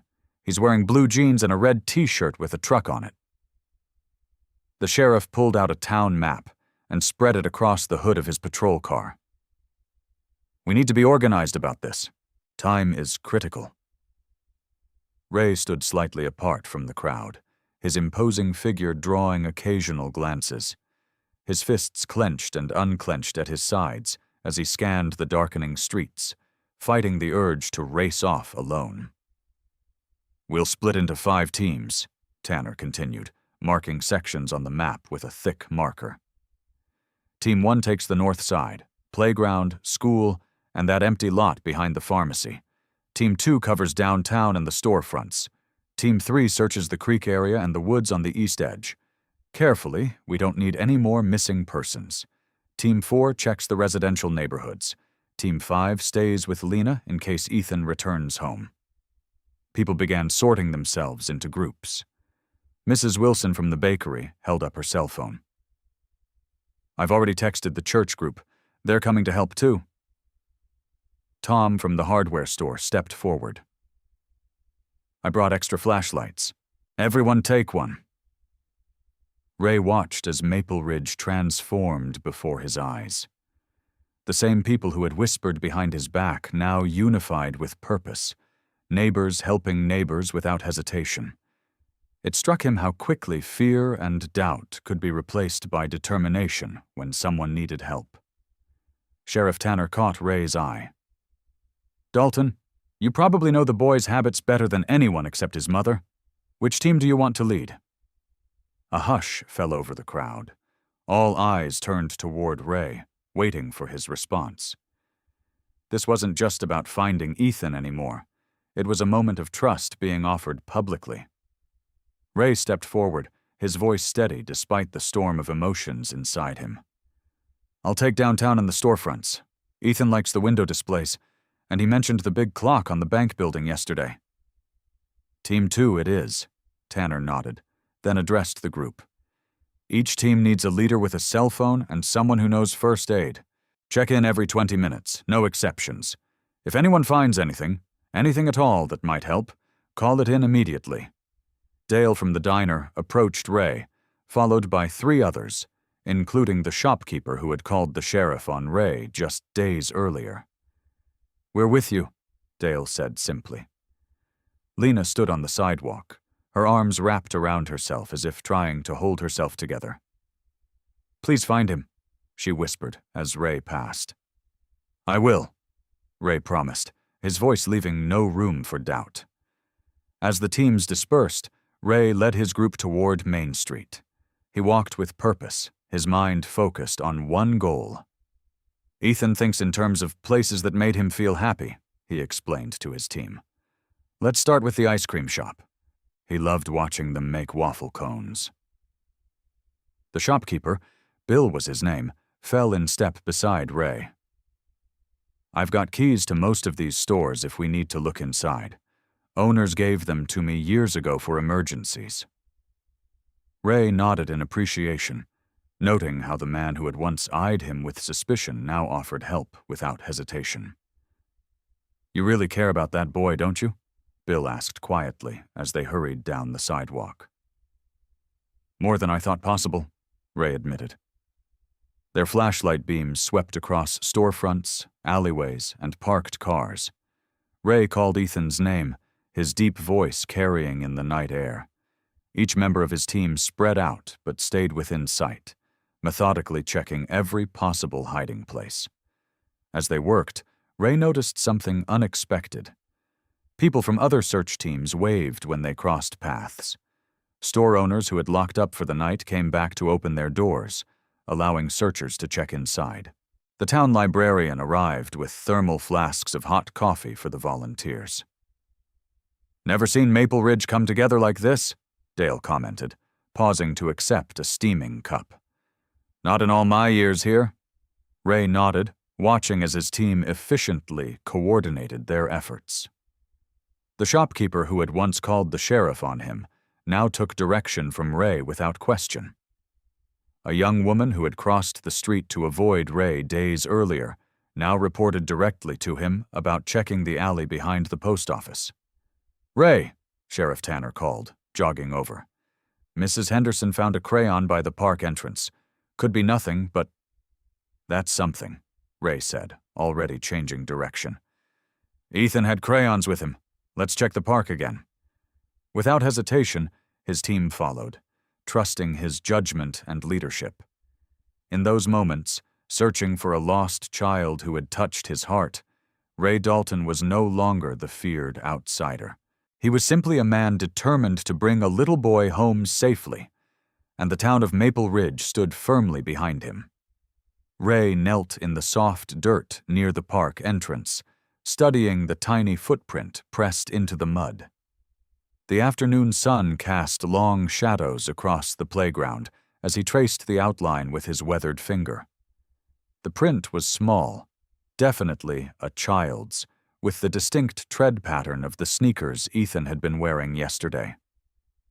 "Here," Ray called, his voice carrying across the park. "Fresh tracks."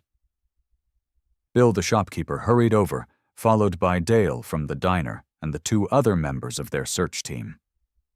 They had been looking for hours, through the night and into the morning, with only brief breaks. The entire town had kept searching in shifts, some people going home for just an hour or two of sleep before rejoining the effort. "You sure it's his?"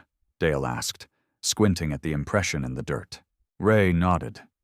"Same sneakers, blue with white stripes." He pointed to a second print a few feet away. "He was walking, not running. Careful steps."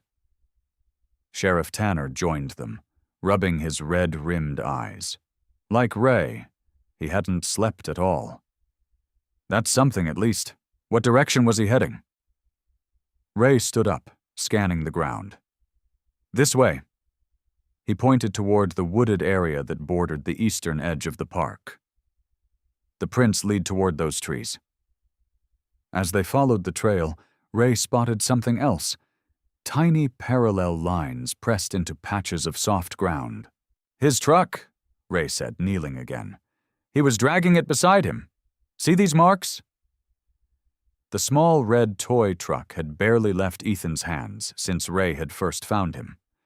The boy had clutched it when scared, rolled it across tables when happy, and slept with it tucked under his arm. Now its wheels had left a faint trail, like breadcrumbs marking the way. "Smart kid," Sheriff Tanner commented. "Easier to follow this than just footprints." Ray felt a tightness in his chest. Was Ethan leaving the marks on purpose?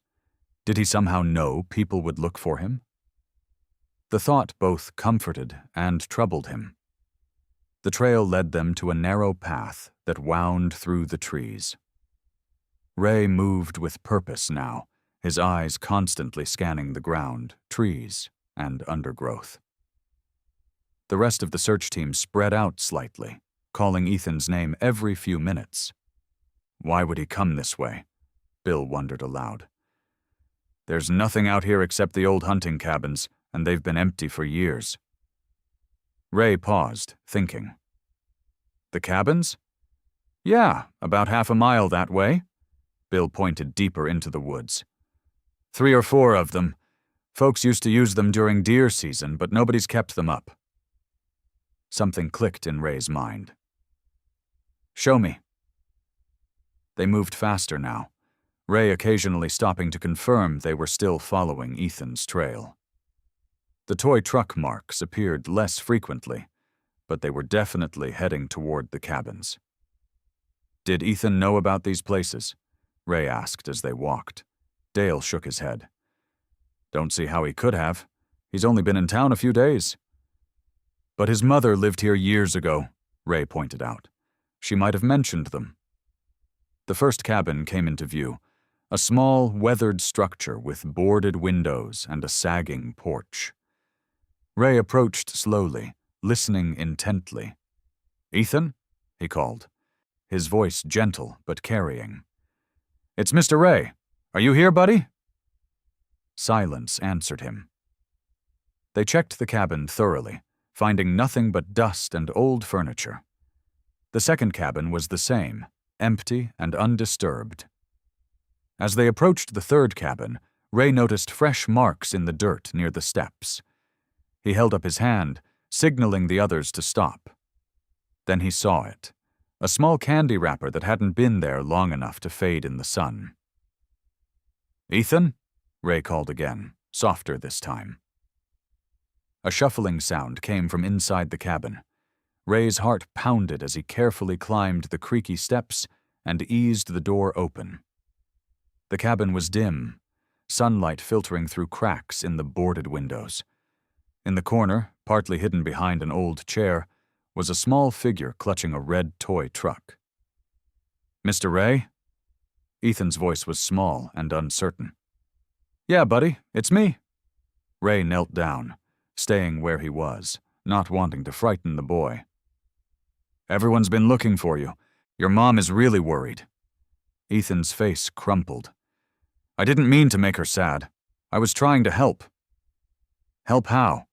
Ray asked gently. I was going to find a safe place. Ethan clutched his truck tighter. For Mommy, so the bad people can't find us. Ray felt his throat tighten as understanding dawned. Ethan hadn't just wandered off. He had been trying to protect his mother the only way his 5-year-old mind could imagine. You heard us talking about the bad people coming, Ray said softly. And you wanted to find a hiding place. Ethan nodded, his eyes wide. Like hide and seek. If they can't find us, they can't hurt Mommy. Ethan huddled in the corner of the old cabin, his small fingers gripping the red toy truck. Dust floated in the thin beams of light that sneaked through the cracks between the wooden boards. The cabin smelled musty, like old books and wet leaves. He had been there since early morning, after slipping away while everyone was busy talking about the bad people. I'm being brave, he whispered to his truck, just like a superhero. He had packed his pockets with treasures before leaving. 2 cookies from the diner, a small juice box he'd saved from breakfast, and the shiny rock he'd found yesterday. His provisions were almost gone now. Only crumbs remained of the cookies, and the juice box was empty. The cabin had seemed perfect when he found it. It reminded him of the forts he used to build with blankets and pillows back home. No one would think to look for him and his mom here. That was the plan. Find a good hiding spot, then go back and get her. But now that he was alone, the shadows seemed bigger, and the creaking of the old wood made him jump. Mr. Ray will know what to do, Ethan told his truck, running its wheels along his leg. He always knows. Ethan hadn't meant to make anyone sad. He just wanted to help. The night before, he had heard the grown-ups talking in quiet, serious voices.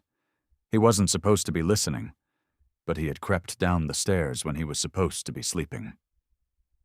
They found us, his mom had said, her voice shaky. We have to leave. Mister. Ray had looked worried, too. I'll take you somewhere safe. Ethan knew about hiding. When bad things happened before, his mom would always find them a new place to stay. Sometimes they left in the middle of the night, taking only what they could carry. This time Ethan wanted to help.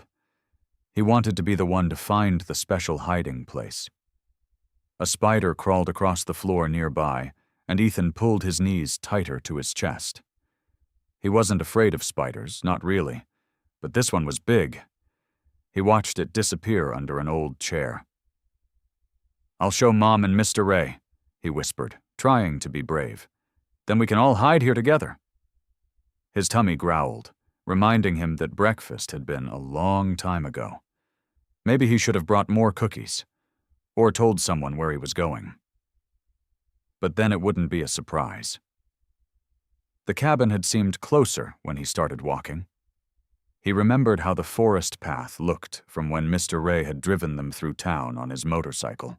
Ethan had paid extra attention to everything, memorizing the trees and the turns, but walking by himself had taken much longer than he thought it would. Just a little longer, he told himself, the way his mom did when they had to wait for something important. Outside, a twig snapped. Ethan froze, holding his breath. Was it Mr. Ray coming to find him? Or was it the bad people? He clutched his truck tighter, its metal edges pressing into his palm. More footsteps crunched on the leaves outside. Ethan crawled deeper into his hiding spot, sliding behind the big chair until he was pressed against the wall. From here, he could peek through a small hole between the wooden planks. Two men he didn't recognize walked into view. They weren't from town. Ethan was sure of that. He had seen most of the people in Maple Ridge by now, and these men were strangers. One was tall with a dark jacket, and the other wore a baseball cap pulled low over his eyes. "Check all of them," the taller man said. "The kid has to be around here somewhere." Ethan's heart pounded so hard he worried they might hear it. These were the bad men his mom was afraid of.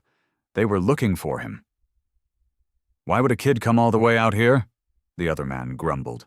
"Because the mother probably told him about these places. She grew up around here."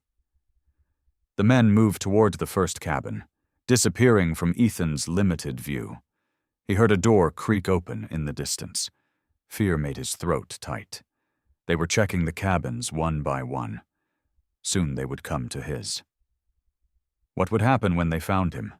Would they take him away from his mom forever? Ethan bit his lip to keep from crying. He needed Mr. Ray. He needed his mom, but they didn't know where he was, and now the bad men were getting closer. Another door creaked, the second cabin being searched. Ethan heard voices too far away to make out the words, but getting louder as they approached. His hiding place suddenly didn't feel safe anymore. The golden light of late afternoon filtered through the trees, casting long shadows across the forest floor. Ray Dalton moved quietly but quickly, his keen eyes scanning the ground for any sign of small footprints. The sheriff followed a few paces behind, radio in hand. "There's another set of cabins about a quarter-mile ahead," the sheriff said in a low voice. "They were built as hunting shelters years back. Most folks have forgotten about them." Ray nodded, his face set with determination. The truck tracks he'd been following had disappeared where the dirt path turned rocky, but something in his gut told him to keep heading this way. Ethan was a smart kid. He would look for shelter, someplace that felt safe. "You really think he's trying to help by hiding?" the sheriff asked. "That's what kids do sometimes," Ray said, his voice rough from hours of calling Ethan's name. "When they've had to move around a lot, they learn patterns. Ethan's probably trying to find a new hiding place for his mom." They crested a small ridge, and Ray held up his hand, stopping suddenly. Through a break in the trees, he could see the weathered roofs of several small cabins. But what made his blood run cold was the sight of two men moving between them, checking windows and doors with deliberate purpose. "That's not search party," Ray whispered. The sheriff pulled out his binoculars and peered through them. "Never seen them before?" He lowered his voice even further. "But they match the description Lena gave us." Ray's jaw tightened. "They're checking the cabins one by one." "I'll call for backup," the sheriff said, reaching for his radio. Ray put a hand on the sheriff's arm. "No time. If Ethan's in one of those cabins—" A small movement caught Ray's eye, a flash of something red through the window of the farthest cabin. His heart skipped a beat. Red, like Ethan's toy truck. "He's in the last cabin," Ray said with certainty, "and they're getting closer to him."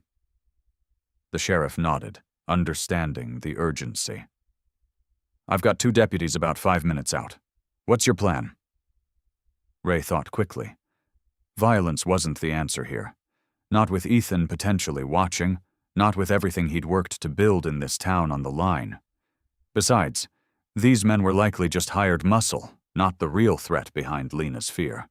"We need to get to Ethan first," Ray said, "and we need to be smart about it." Moving with surprising stealth for a man his size, Ray led the way down the slope, using the trees for cover.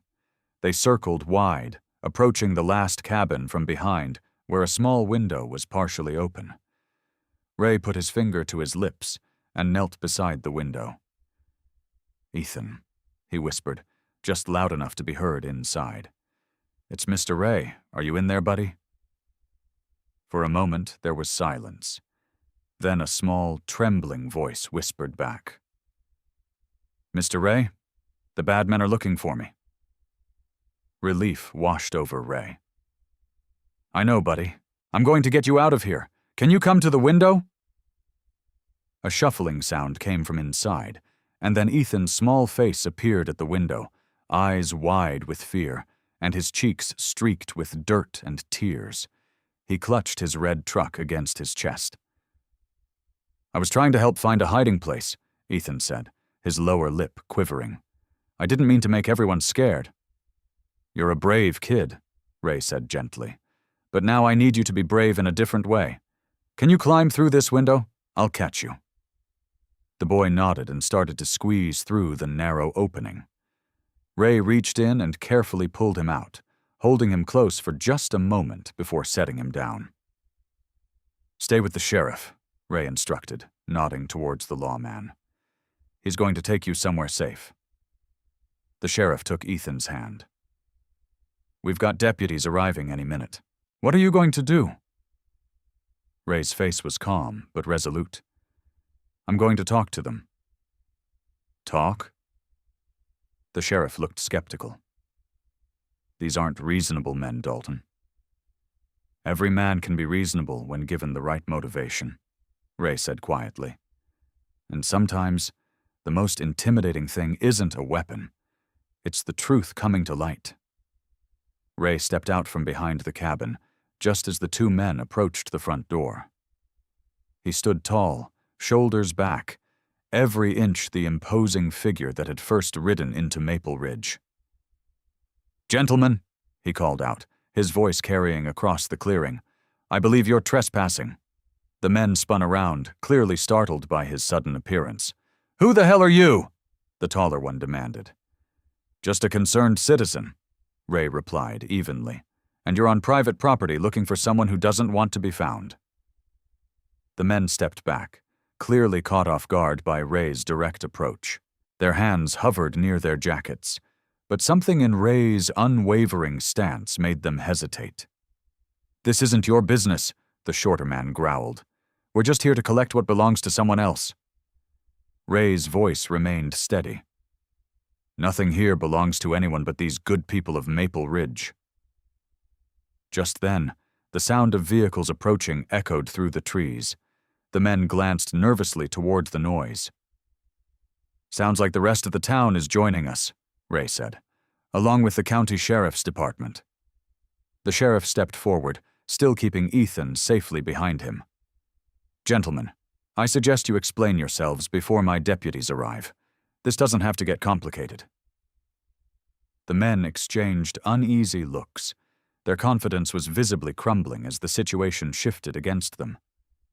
Ray moved closer, his voice low but clear. I know who sent you, and I know what you're after. But Lena and her boy aren't going anywhere they don't want to go. In the distance, car doors slammed.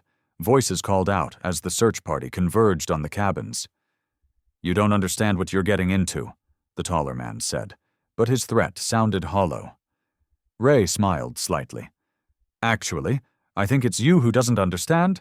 Look around you. As if on cue, townspeople began emerging from the trees. The diner owner with his shotgun pointed at the ground, the young mechanic from the garage, several farmers, and even Mrs. Peterson from the library. The sheriff's deputies appeared moments later, hands on their holsters. See, this town protects its own, Ray continued. And somehow I've become one of them. More importantly, so have Lena and Ethan. The men's faces fell as they realized they were completely outnumbered. You can leave now, Ray said simply. Or you can try explaining to all these fine folks and law enforcement officers why you're hunting a woman and her child. The sheriff nodded. And I'd be very interested in checking your vehicle for weapons. Very interested indeed. The men looked at each other, then at the growing crowd around them. Without another word, they backed away, hands raised slightly. Tell your boss it's over, Ray called after them as they retreated. The sheriff here has all the evidence of past threats documented now. Any more trouble? And it won't just be a small-town sheriff he's dealing with. As the deputies escorted the men away, Ray turned and knelt beside Ethan, who was peeking out from behind the sheriff. The boy's eyes were wide, but the terror had been replaced by relief. You found me, Ethan whispered. Ray nodded, his tough exterior softening as he looked at the boy. I told you I would. I'll always find you, buddy. Ethan rushed forward, wrapping his small arms around Ray's neck. Ray lifted him up, holding him securely against his chest. The boy buried his face in Ray's shoulder, his little body shaking with relief. I was trying to be brave, Ethan said, his voice muffled. Ray patted his back gently. You were braver than anyone I know.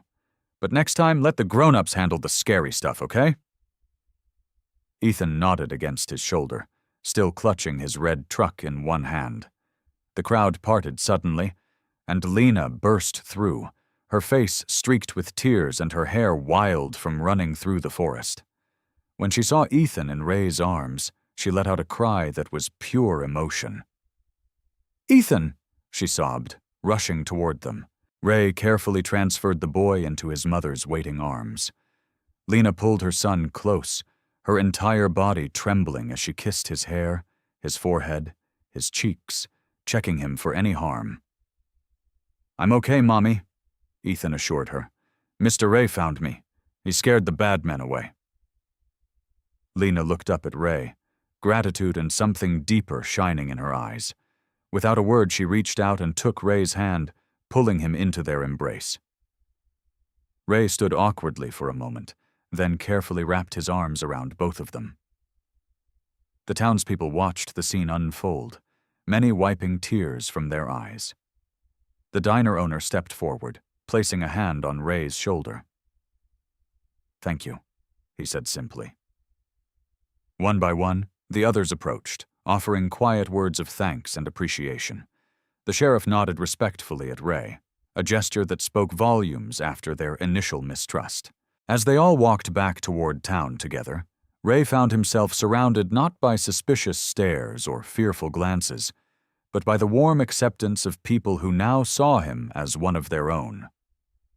The evening sky painted Maple Ridge in gentle hues of orange and purple as the search party returned to town. News of Ethan's rescue and the confrontation spread quickly through the small community.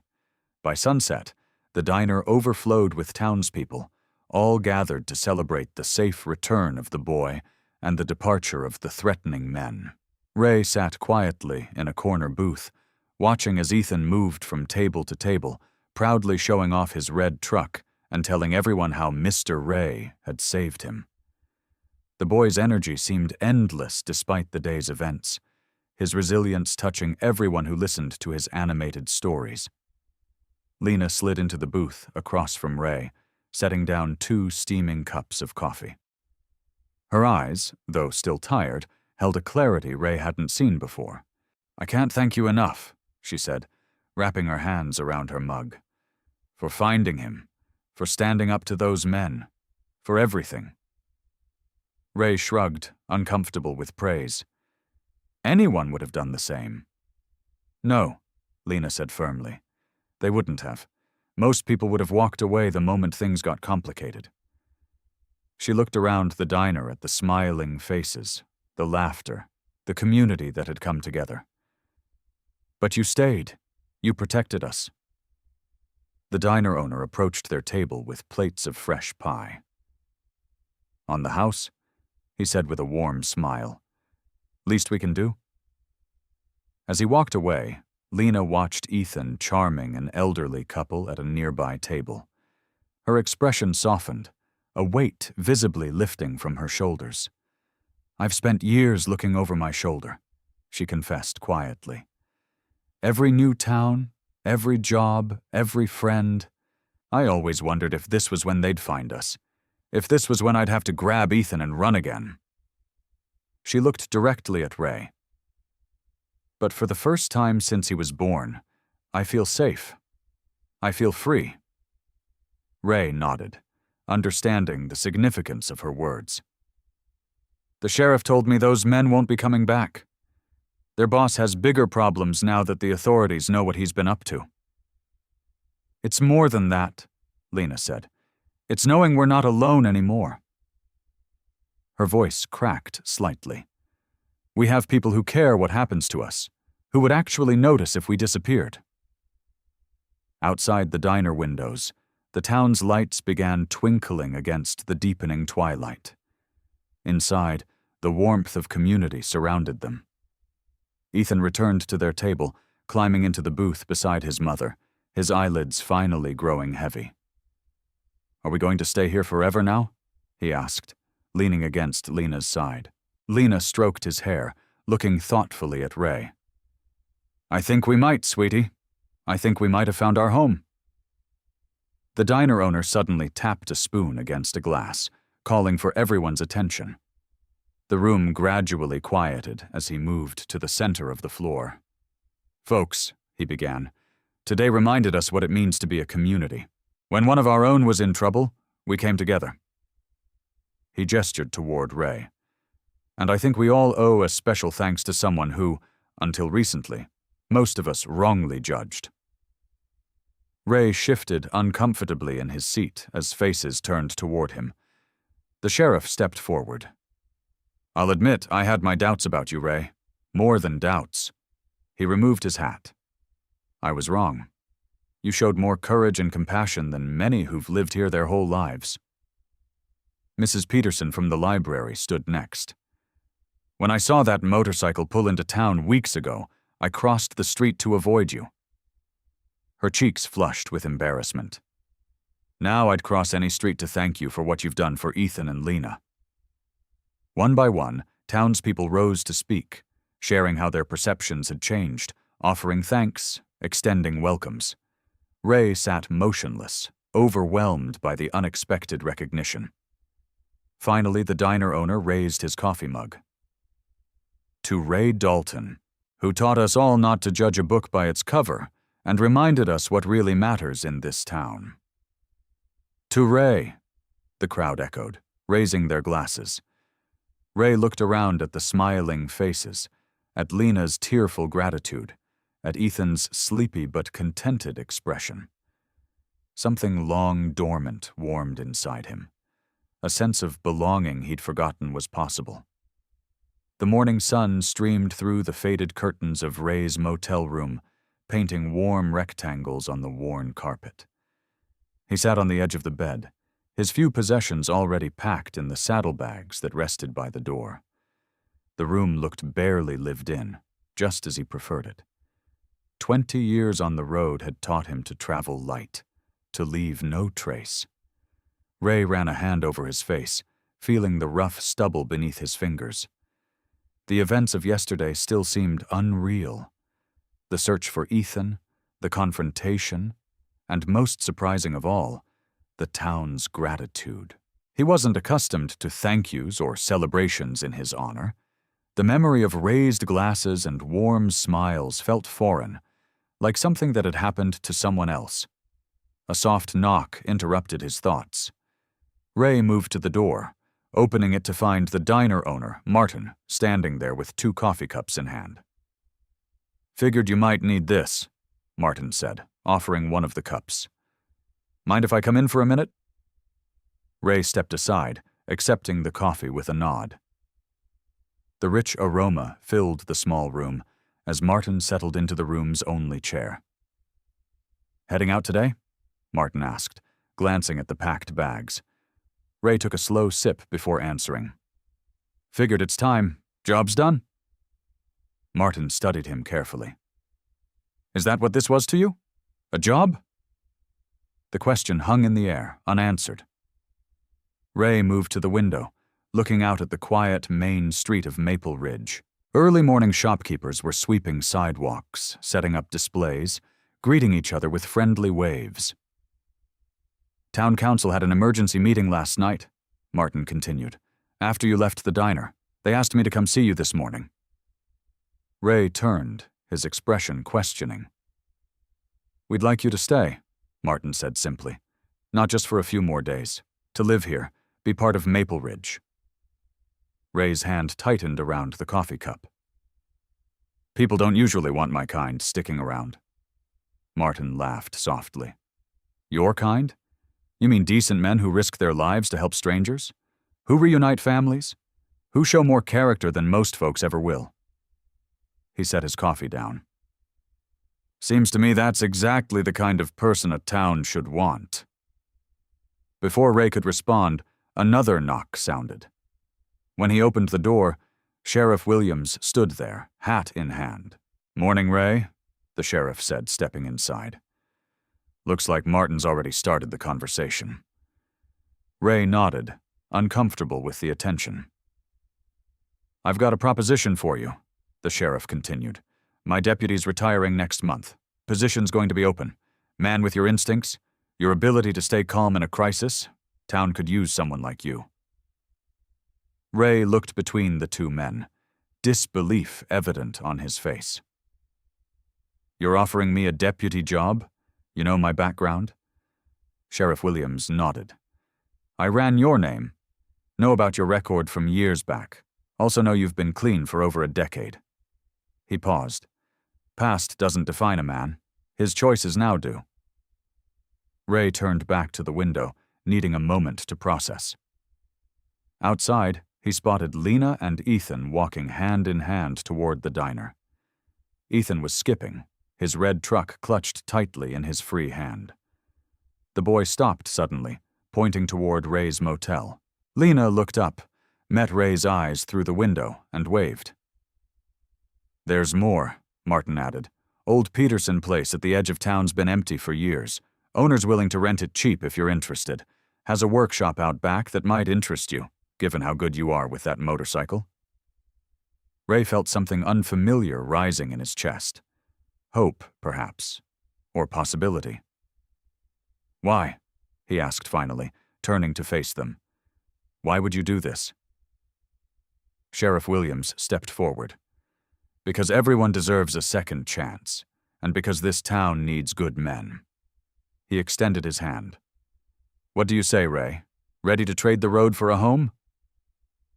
Ray looked at the offered hand, then back out the window where Ethan was now waving enthusiastically, jumping up and down to get his attention. Slowly, Ray set down his coffee cup and reached out, grasping the sheriff's hand firmly. "Yes," he said quietly.